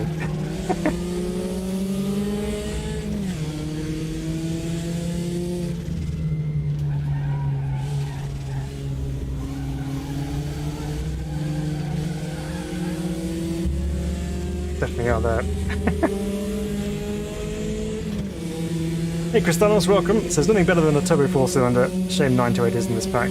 Great machine, V8 is a masterpiece. Yeah, one of the very few V8s in Porsche history. Ooh, hello.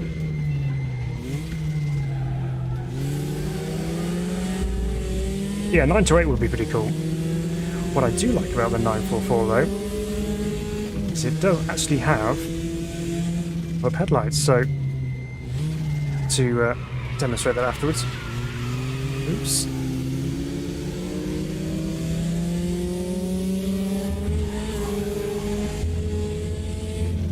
Right, okay, we've got no pressure from behind, so should be pretty safe for the podium here. That's too hot into that. Quite a long way.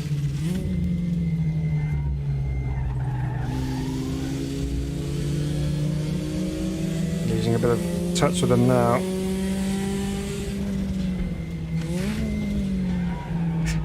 Again, gearbox complaining at me.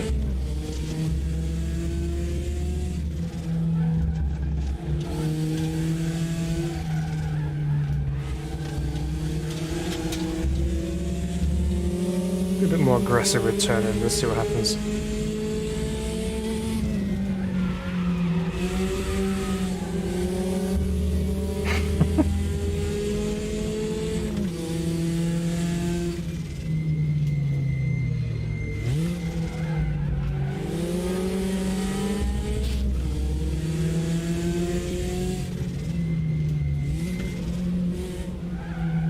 All of a sudden, throws right up on them.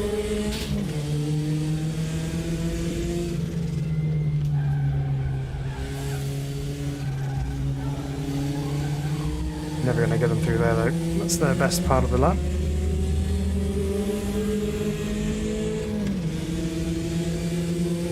Okay, checker flag is out, so that is the end of that. So we didn't see anything else of the GT3s, they all pulled away and disappeared somewhere else around the lap. So let's... can we do it? Right, can we look back on that? There we go. Right, so have I got my headlights set up? No, I don't. Let's, okay, we'll have to do that in another session afterwards, but... so where were the GT3s then? So finish times, they were... Oh, best laps were 147... 146.9. Cup cars, 151s. 944s over the 2-minute barriers. So it's about... what is it? Only about 17 or so seconds per lap quicker. Not that much quicker, really. No, it's a long way quicker. Right, let's go into a practice session again, and I'll map my headlight button just so we can see this. Where is it? Where am I going here? Right, okay. Key bindings. Let's do flash headlights. We'll do that one. There we go. All right, so practice. 944. We're on the Toshiba one here. Let's go to Sonoma. Like Sonoma, do the sprint circuit here. Okay, we'll leave the multi-class on for this one. Right. So Christina says, I don't know if you watched Goodwood, but there was a Racing 918 in Porsche Celebration batch where the black and orange Cayenne was. Yeah, I think I did actually. That was the old. Is it the old Can-Am car? The 91? No. Oh no, I know what you mean. Yeah. That was nice. It was very nice. There's some good throaty flat six noises at Goodwood. Oh well, yeah, absolutely. Thanks for joining us, Piston. Good to have you with us this evening. Thanks for being here. I hope you enjoy Rennsport. I haven't had my key through yet, so we'll keep waiting, see what happens. But yeah, go enjoy. Thanks for being here today. Right, so let's just show you the headlights here. Let's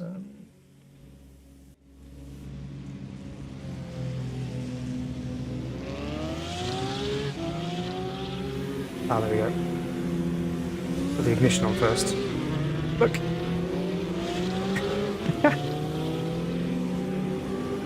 How cool is that? It's gonna disobey pit lane rules here for a second.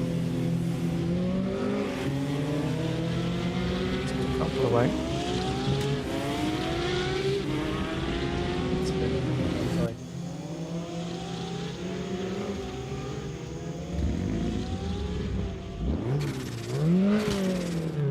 Now we can. Let's just angle ourselves this way a little bit so we can get to see the headlights in full glory. There we go.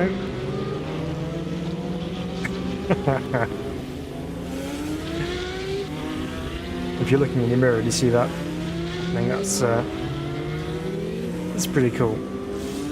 Yeah, you're right, the 928 did have those mirrors. They popped up from the back, so very, very different. Right, let's get back into the actual cockpit here. Go out on track here at Sonoma.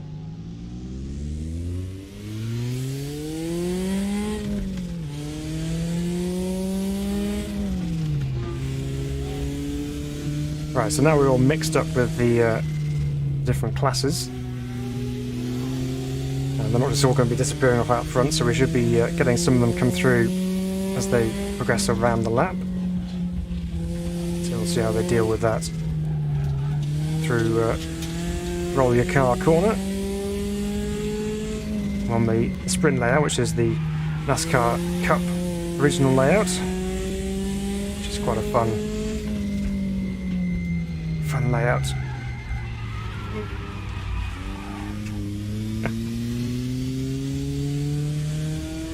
Alright. Through the S's.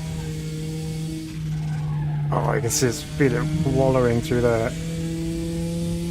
Lots of body roll from this thing. That's really fun.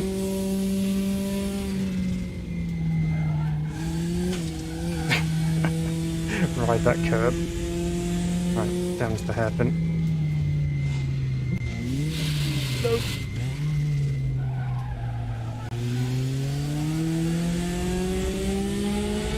There we go. Both generations of Porsches in front, or both types. Just disappearing, just wave bye-bye to them. Right, up the hill, into turn 1 here. Very difficult. Braking and downshifting, getting into that.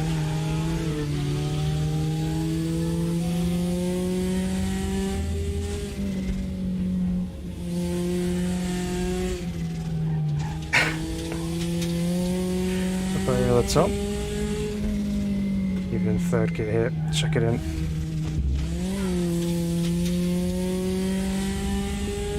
So Crystallis, you came up for a good multi-class idea. So TCR, 944s and MX5s, yes. Well, let's give that a go, shall we? I'll try that next. See if there's anything else we can add into the mix as well.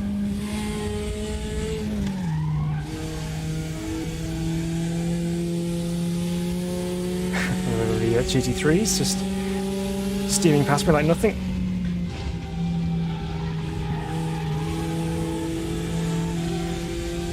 There we go. Massively quicker, even the Cup car there. Cannot go off your braking points in the 944. God, whole gaggle of them going past now.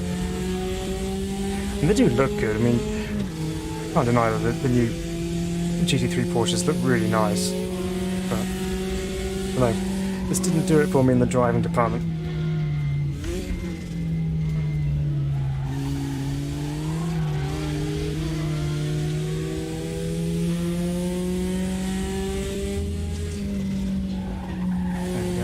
Up the right-hander. Just steer out of that one.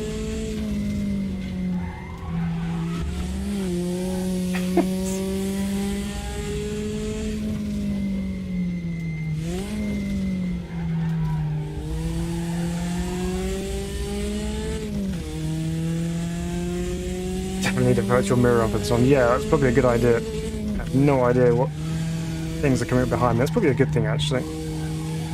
I'm not quite so petrified when I see a GT3 come up behind me in the middle of a corner. Just leave it as a surprise. Oop, there's another one.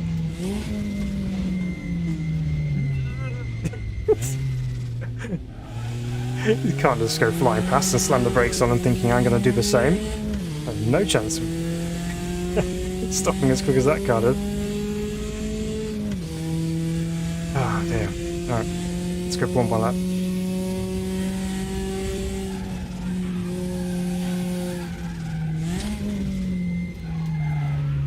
Oh, that's nice through there. That's so fun. Just the wheels moving around all over the place because the car's moving around as well. And good fun trying to wrestle that and catch the car as it steps out of line.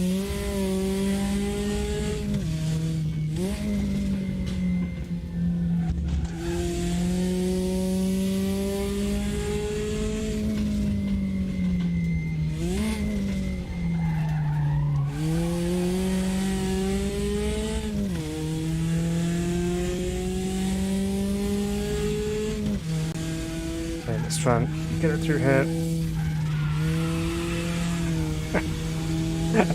It's just brave around the outside. That's fun. Just play with the weight transfer a little bit. Awesome. Alright. Okay, let's see. Let's come back out of there a second. Let's stick with the 944 and clear our list there. So we had MX5s in.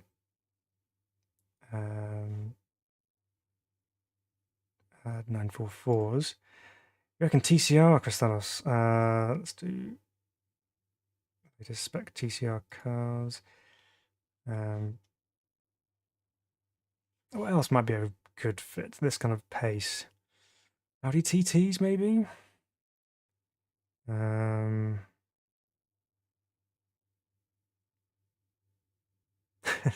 Formula Juniors? No, that's probably not a good idea. Shopping trolleys?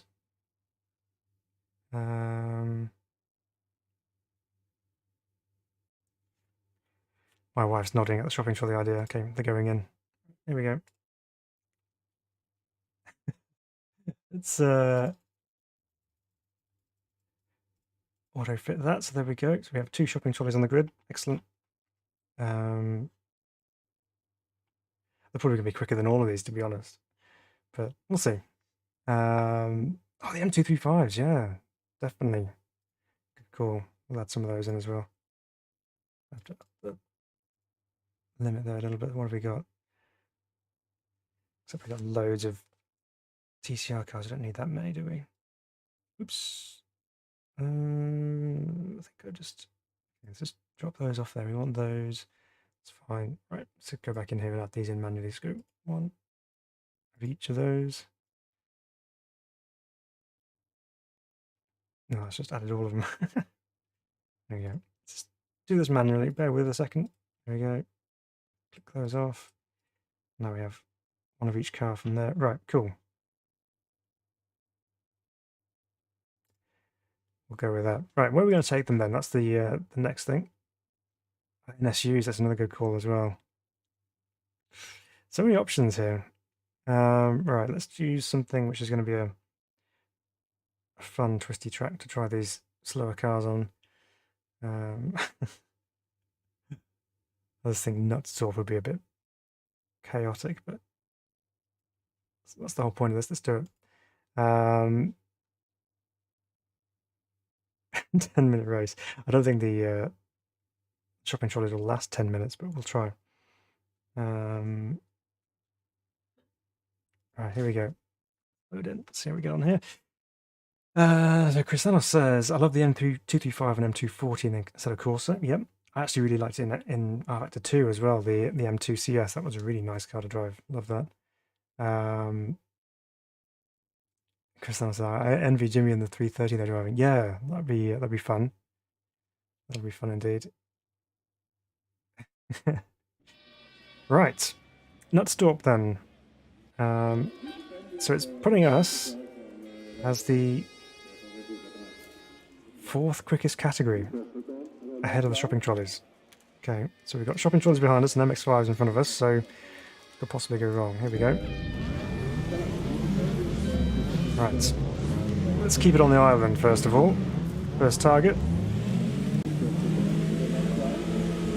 Go for the lights. Long hold and away we go. Wait for the superior acceleration of the trolleys behind. There you go. Nitrous engaged. And the brakes nice and early here. There's chaos into turn 1. But of course we're playing the long game here. Those trolleys can only go for a few laps before the fuel in their milk cartons runs out. One of the MX-5 has been chucked around.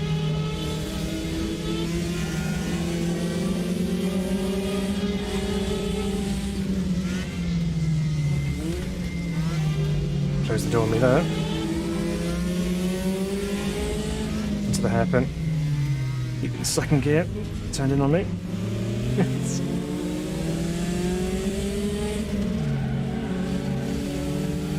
I think that shopping trolley just crushed his crisp, actually.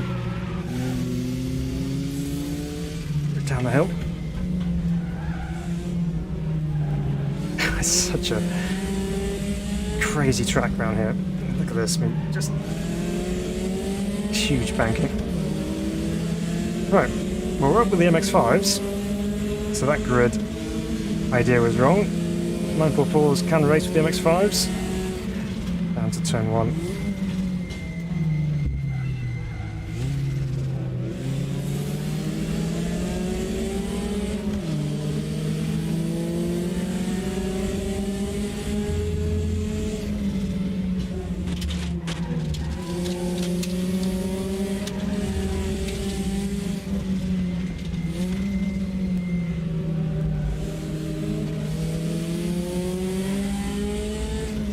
kind of just about hear the faint, well, not faint as such, but high-pitched noise of the Type R engine in the trolley. I don't know exactly where he is.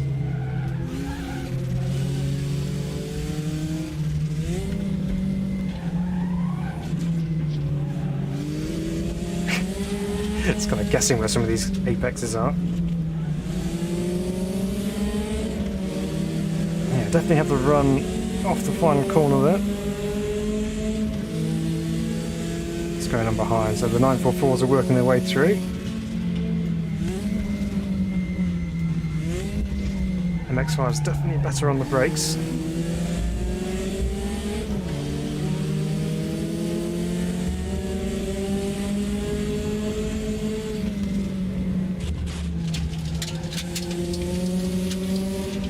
Just about to see the BMW, I think it is ahead.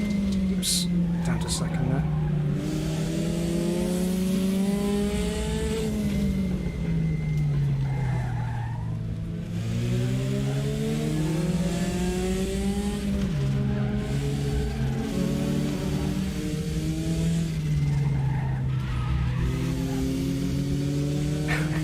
It's pretty close battles going on here.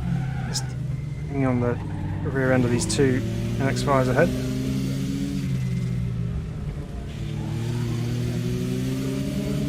Use the boost.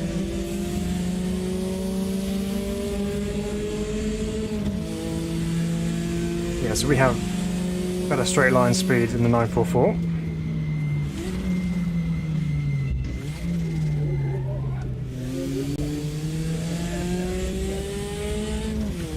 That's all the Mazda's cleared.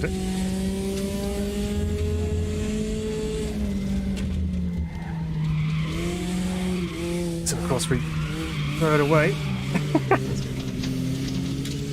We've got to get at least one of them.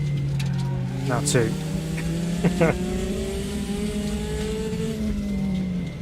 All that hard work thrown away.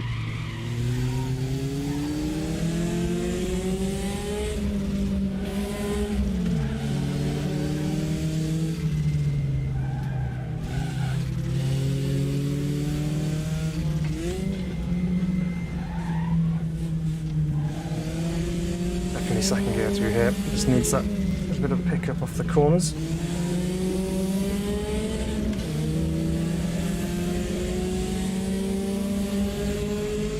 So the BMWs are pulling away, but only very slightly by the looks of things, so not too much quicker around here. Big block pass on the leader there. Got a car on the inside, there's probably a bit of a nudge then. And again, there he is.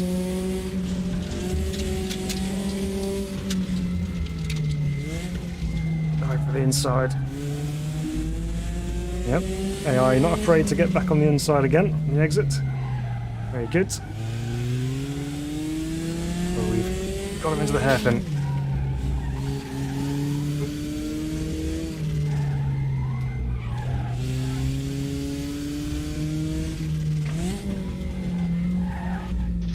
So I think around here with the lower speed in general, it's not so bad trying to get down into second gear. Alright.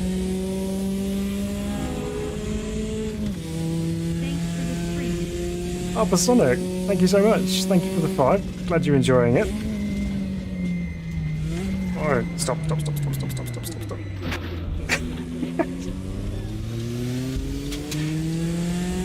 Oh, okay. I was fully expecting to be overtaken then, but must have been far enough ahead. I got away with it. Oh, I really appreciate that. Thanks, Sonic. That's very, very kind of you. Oops.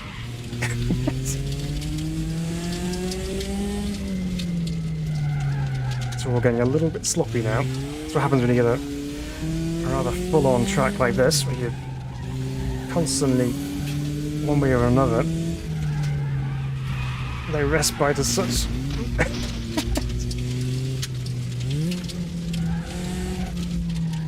It's a very physical track to drive, this thing.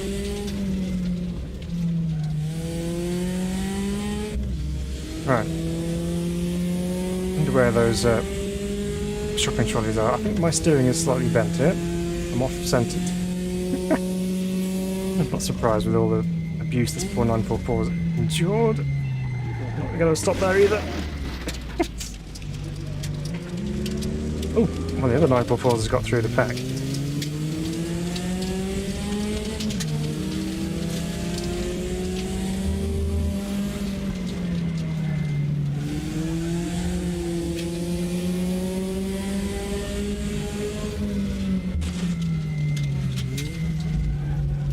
That was good there. The AI realised that I was going in a little bit deep to that corner and actually a bit of a gap, which was... It's impressive, because normally in that situation the AI would probably just, you know, turn in on you and then there'd be contact and all sorts of drama, but it left a little bit of room. Oops. Not to use the clutch.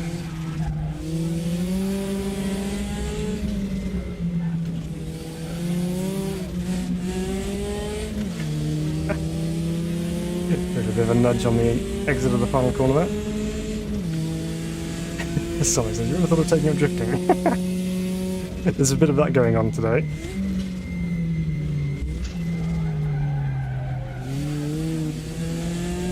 This needs just calming down just a little bit.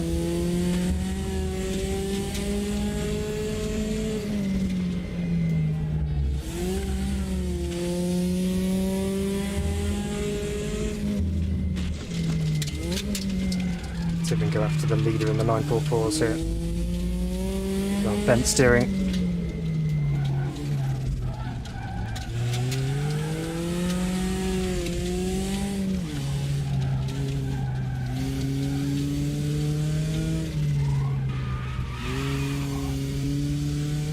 There's just one corner after another just keeps coming up at you.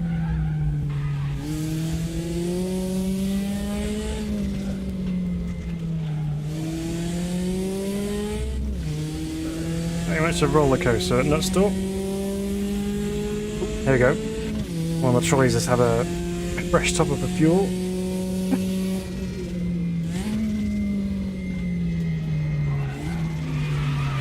Goodness me, I need to get slowed down much earlier than that when I've stalled it. Wait for the field to go through. Here come the TCRs. Go on, after you.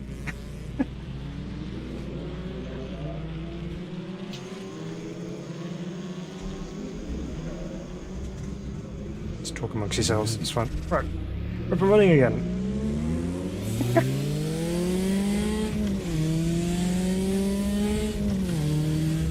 Anyway. Need to slow down earlier for turn 1. Because it's just not happening right now. I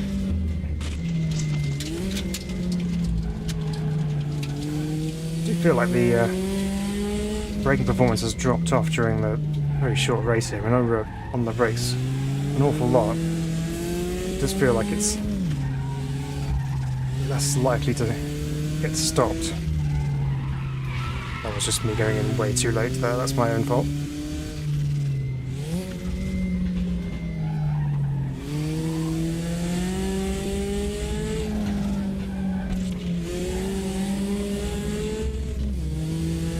Evening, Kevin.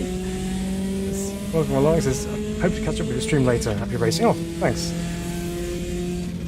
Yeah, just going through some of the new Porsches as we come across the line there. Probably absolutely dead last, apart from perhaps the shopping trolleys. God, yeah, hard work. Right. Yeah, they're a lap down. I had to stop for fuel. Right. So something else I was going to test on these cars.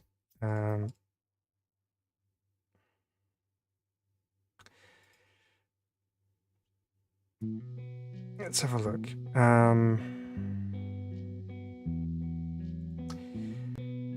Yeah, so let's check out the Endurance Cup version here. So we'll grab this one here. Let's go to an endurance type circuit. Where should we go? Oh, can't get much more endurance-y than Spa, can you? So we'll go there and we'll add in like a I don't know, like a 24-hour series grid. So we'll add some KTMs on there. Obviously the 9.2s will have to be included. TCRs can go in there as well, but in the 19 spec cars, I think. What else suits a endurance type grid? Put some TTs in.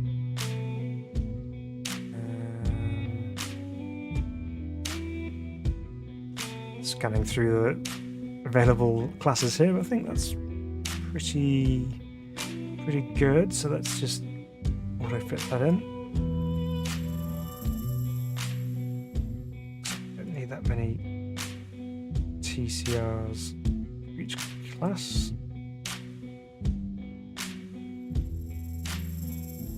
So we've got a few extra.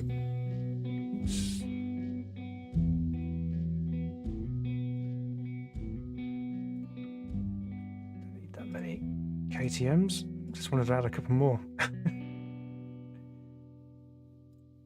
Right. Should be good there. Right.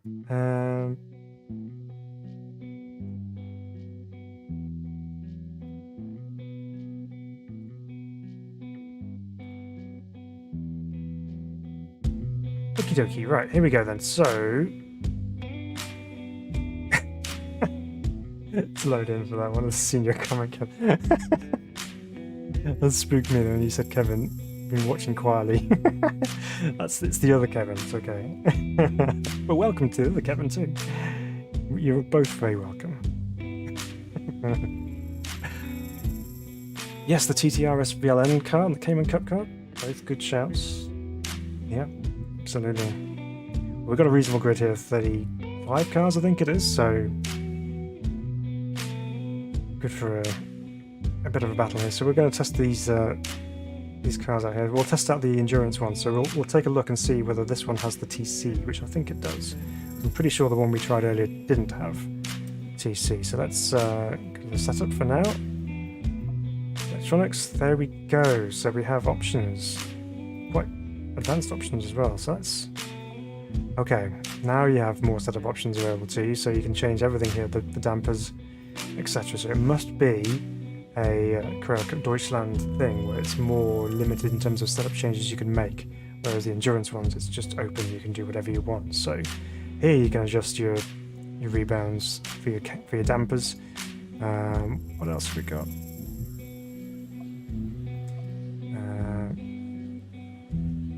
Gearing's fixed though, still. Yeah, so as far as TC is concerned, you rather than just having percentage for everything where it all kicks in, you also have slip as well, so it's how sensitive it is to tire slip. So a higher TC slip setting will only allow a small amount of slip before engine power is reduced. So higher being slip 1 by the looks of things.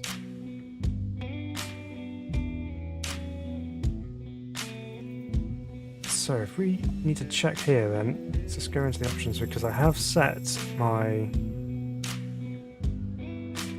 Yeah, so it's got next level, previous level TC, but does it allow you to change the cut?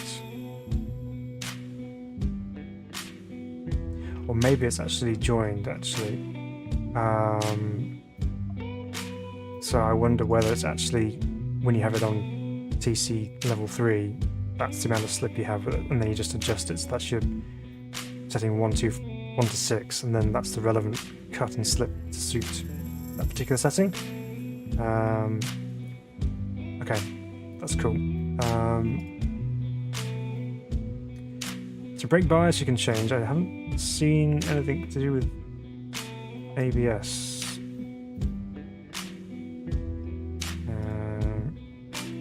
So I think it has that one. Right.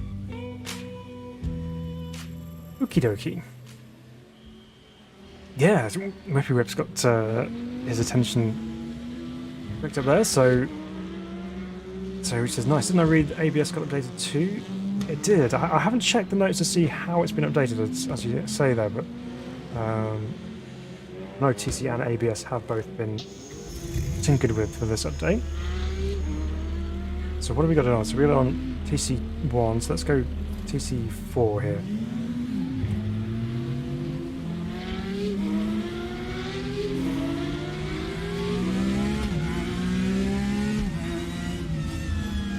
Here's the Spa-Francorchamps.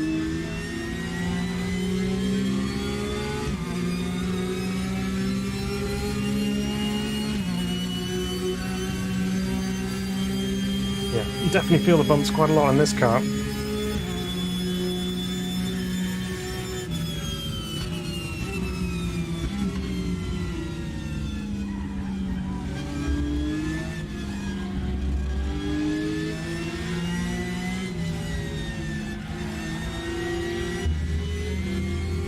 So let's put it into Cup spec, which is obviously TC fully off. So let's just drive that as it would be without any interference from traction control whatsoever.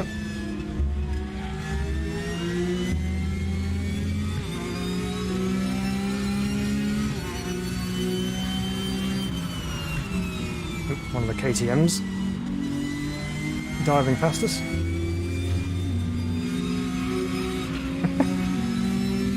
Give me some grip. Okay, we're clear for the moment.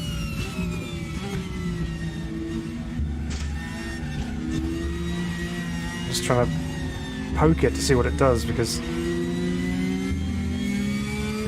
the moment it doesn't seem to be too stressful trying to put the power down.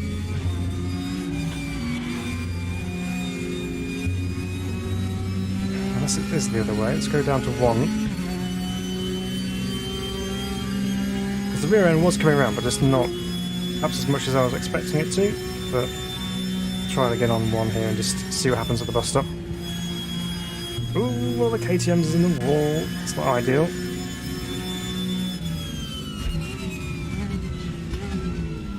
Okay, let's see if we can break some traction over here. Okay, so TC1, you can literally just floor it out of there. Let's try it out of the source on TC6. Into first gear. Okay, yeah. So in slow speed corners with the right gearing, you can break tracks on the rear. That's good. Good to know. So like throw rouge.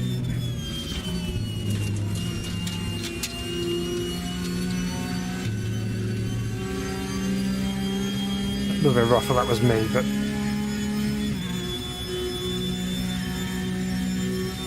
not too full of drama really. If you got that right and smooth, that would be okay.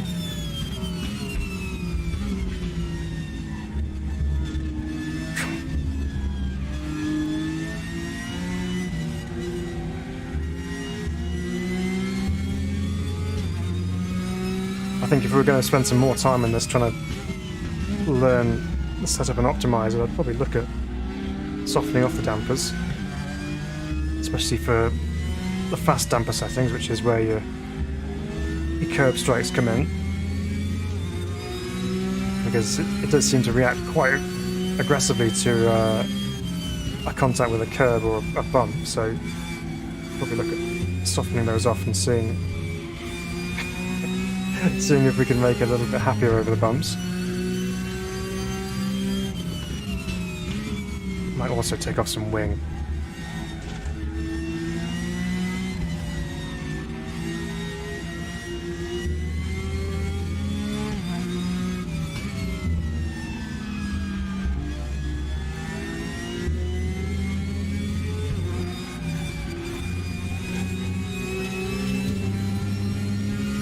Yeah, so you can quite comfortably run TC on 6, which is completely off, and not really have too many dramas. Let's run it again through the bus stop here and just see whether, just by controlling your right foot on the throttle, whether you can actually keep it under control on the exit. Let's try.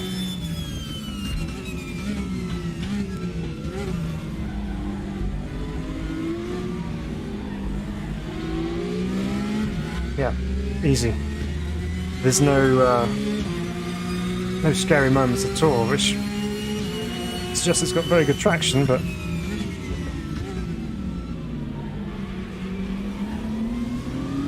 don't know.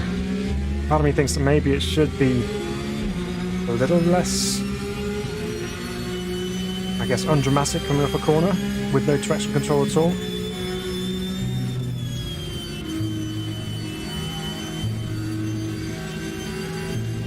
Okay, let's go back to the garage a second, and let's try some of those changes we were talking about just there. Let's take some of the wing angle off. You can actually go higher on the wing, but let's just check. We can go negative wing angle. So when you create lift, let's go down to halfway down. Let's take 3 off, and let's also get our fast bump and rebound settings and just drop them off by a couple of clicks all round and see what it does.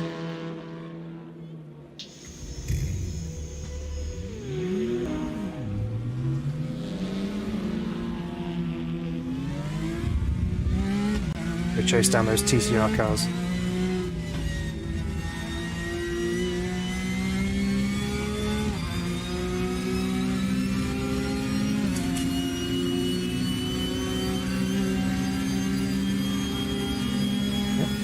Still on the same traction control setting.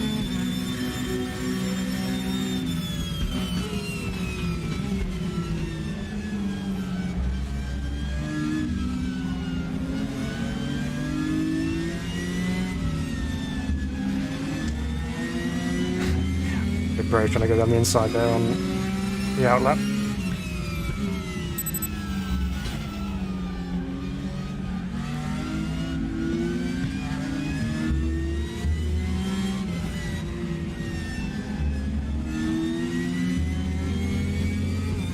Trying to work those tyres hard to try and get some temperature so we can actually get a feel for some grip.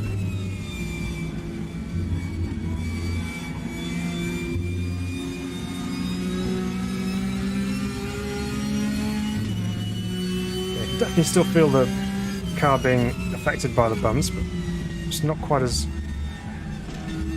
much as it was before.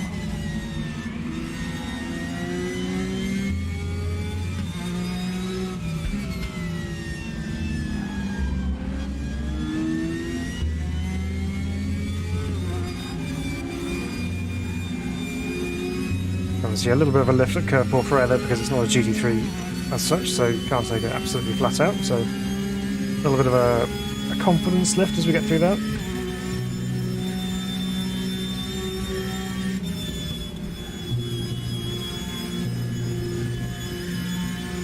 Same through Blanchimont. Right, brakes.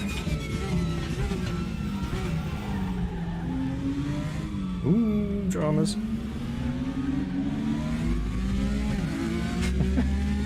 It's good to know that AI make mistakes as well, not just me. Still sat there.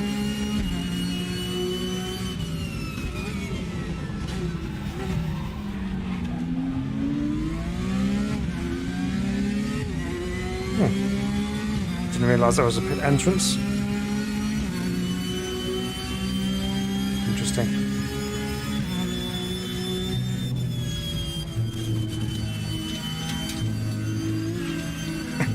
Okay, taking some wing off has made that a little bit more interesting now. Nice little slide at the top of Radion. That's what you need to keep yourself awake on a long stint, you know, these endurance cars. KTM at the inside.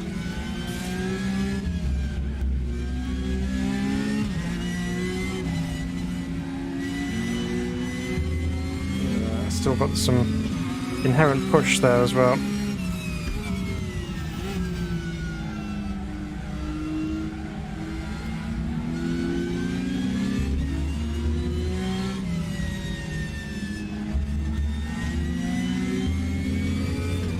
Okay, it's quite nice when you get a car like this and you get other endurance type cars around you. It's quite fun.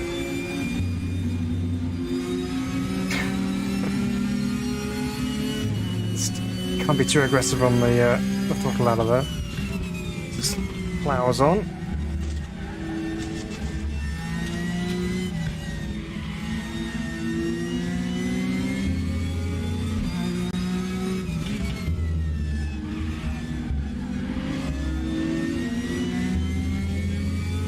Yes, this is the 992 Cup car. This is not GT3 spec, this one. No, I don't think it has ABS. This one just has TC. This is the endurance spec one.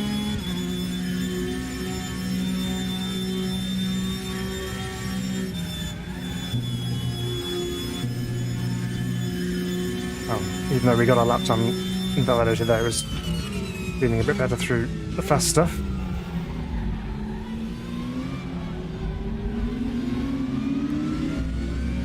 So this time, let's turn our TC back down to setting 2. Let's try that through radio and see if that still has a moment.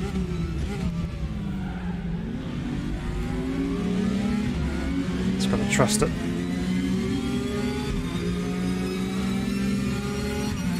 So which has ABS? GT3 does, I think, but not sure if any of the Cup cars do.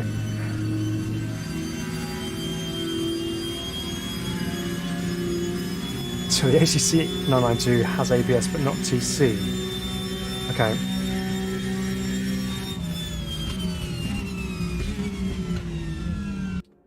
Let's go take a look. Let's go take a look here. Let's go to the store page and find the information on these cars, see if it gives any clues as to what they come with. So here we are. Let's go on here and check out the information. So, GT3 Cup.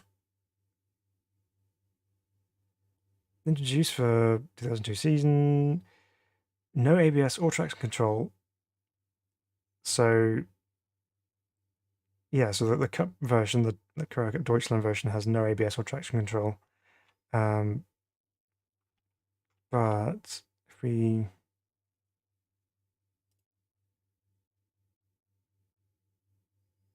let's see if we can find it listed anywhere else on here.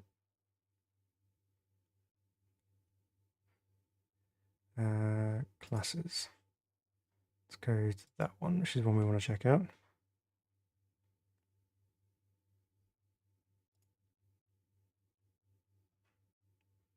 So the endurance spec version, so adds in ABS and traction control. There you go. So it has both. So you can't adjust the ABS level on the endurance one, but it is there. Whereas the Cup one has neither. So that'll be what it is. Problem solved. Right. Cool. Well, what we'll do one more run with the GT3 spec one, and then we'll wrap up and give my thoughts on the whole pack as a general, I think. So let's take the GT3 spec car. This time we'll do, which livery should we go? Let's go with the Volt livery, which is quite a cool looking livery.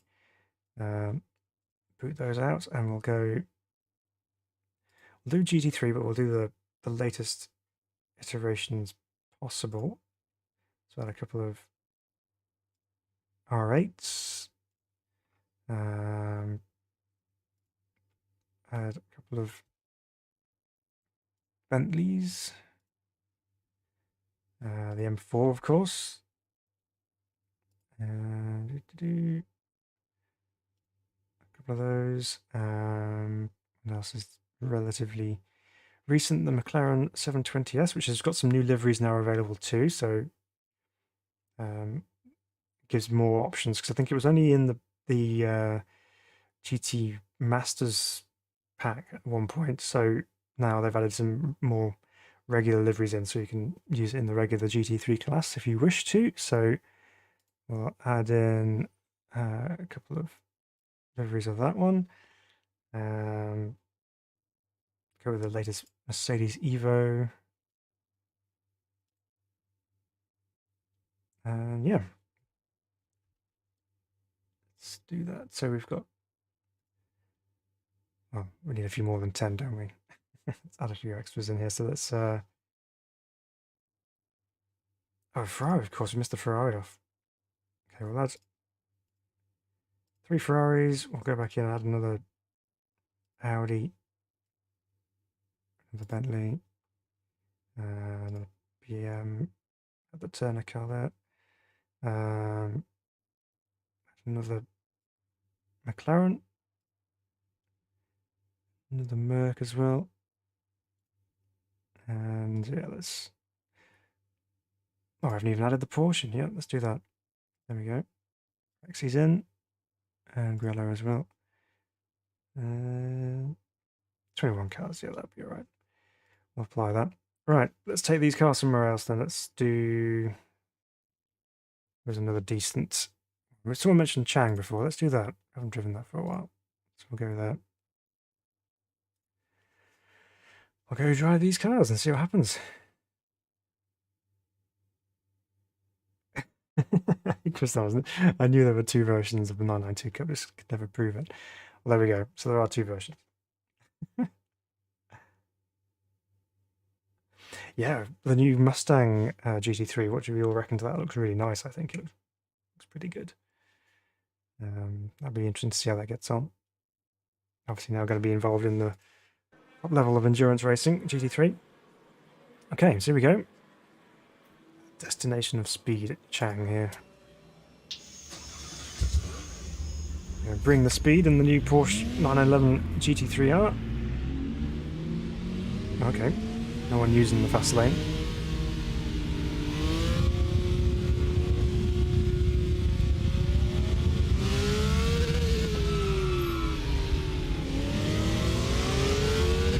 The clown looks nice in its RJN livery.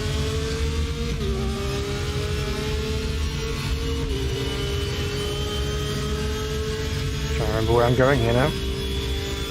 Luckily we have some other cars to follow.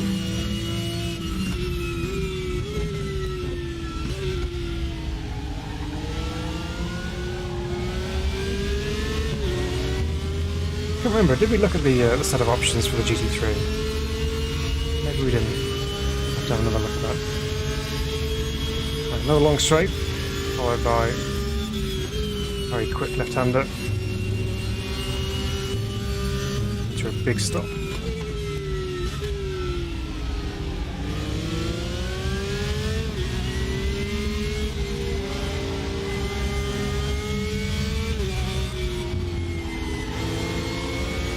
Just relearning the circuit.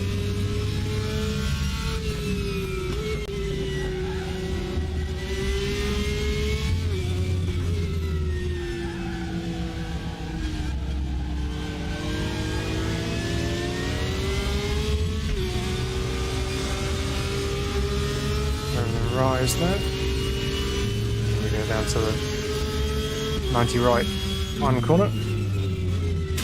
Sorry. Still learning the track. Thanks for being my brakes. Appreciate it.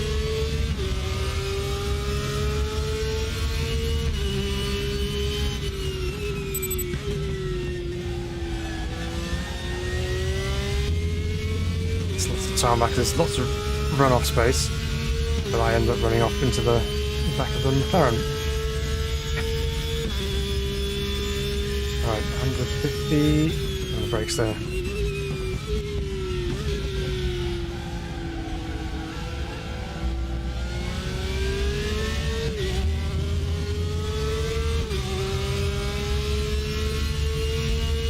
Just trying to see if this, having gone back through the cars again, just trying to see whether that same feeling I had earlier on with this particular car is still there, or whether it's better. Let's turn the traction control down a bit as well.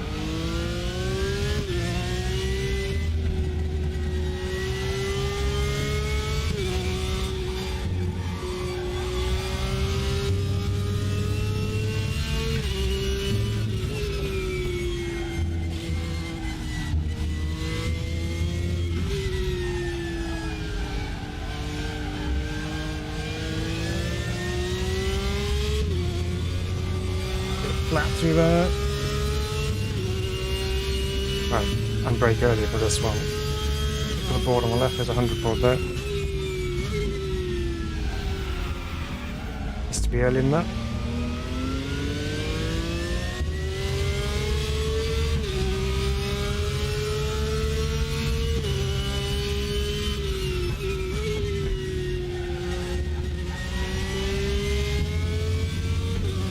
Yeah, let's just turn traction control right down here.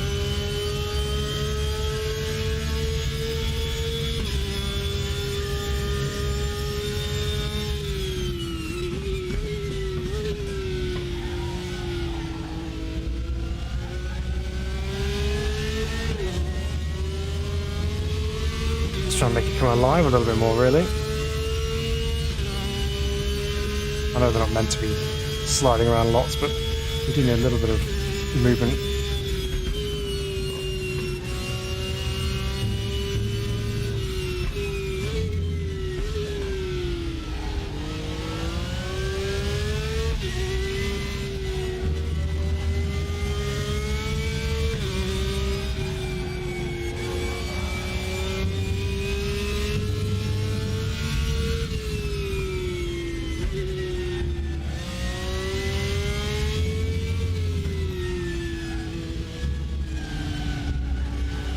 Let's try and look around the corner there, peering through the wiper.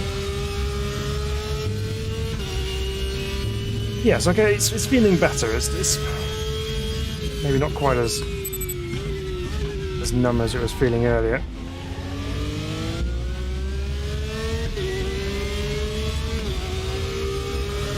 It's got a bit of something to it.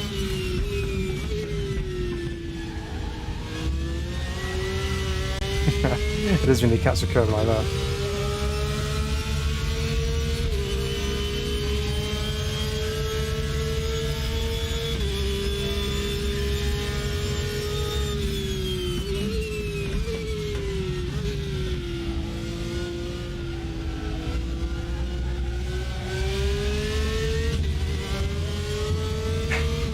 From bouncing over the curb there.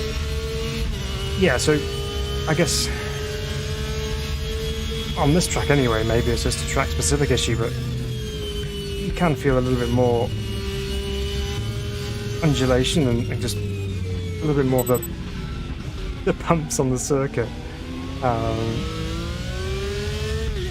Just kind of gives a bit more life to it, really. I think just before, as I said, it's just like driving on a completely flat, smooth piece of tarmac, and there was no real feeling of connection, but it's a bit better around here.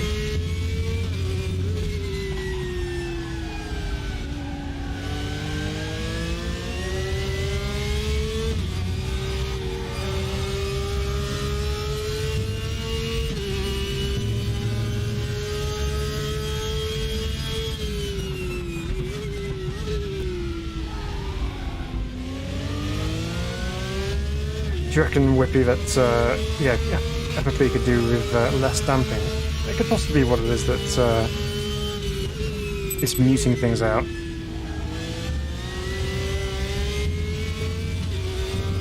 In general, it feels pretty good. I think it's just that final little bit of detail, perhaps, that might just provide a little bit more interest for driving it.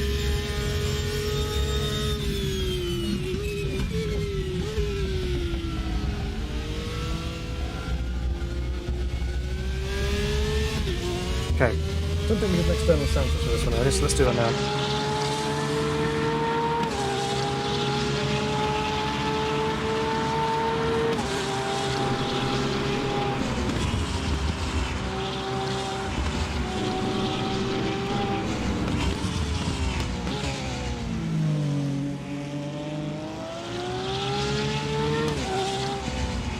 Yeah, it sounds pretty good.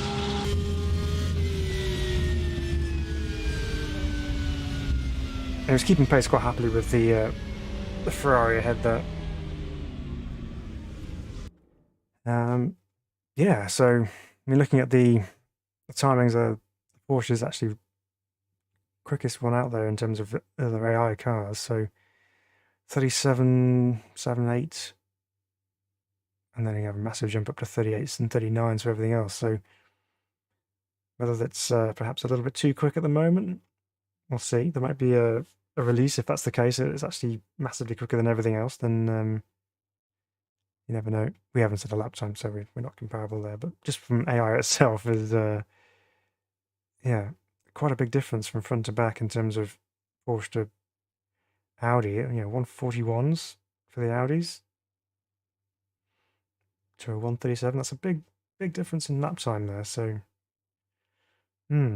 interesting. Okay, well, let's wrap things up here. The Porsche Pack for RaceRoom Racing Experience. So technically you're getting 4 cars. One of them is just a slight variation of the same model. For me, the absolute standout of the pack is the 944 Turbo, which I already kind of singled that one out as being perhaps my potential favourite from the pack, and it seems to have worked out that way that it is. It's a bit of a challenge to drive because it's obviously H-pattern gearbox and it's a little bit clunky with its gearbox. But in terms of driving fun, I think that one's right up there because the thing moves around. It has some quite nice handling as well. It's really quite good to just check around on the limit and on the edge. So lots of fun to be had with the 944, and it matches quite nicely as we've seen with other cars within RaceRoom, so you can have multi-class races with it and have some fun. The 992 Cup car, quite good. I quite like the endurance one. Obviously the Deutschland Cup car is a little bit more tricky to drive because you have to manage those brakes because there's no ABS at all, so that's part of the game, so it's a good challenge. And the GT3 Cup car, sorry, the GT3R, yeah, I mean it's another GT3 car which we are saturated with at the moment, but it seems convincing enough, and it's not my favourite out of the group, I'll be honest, but everyone has their own preferences, so someone might like that particularly more so than the other 2 cars in the pack.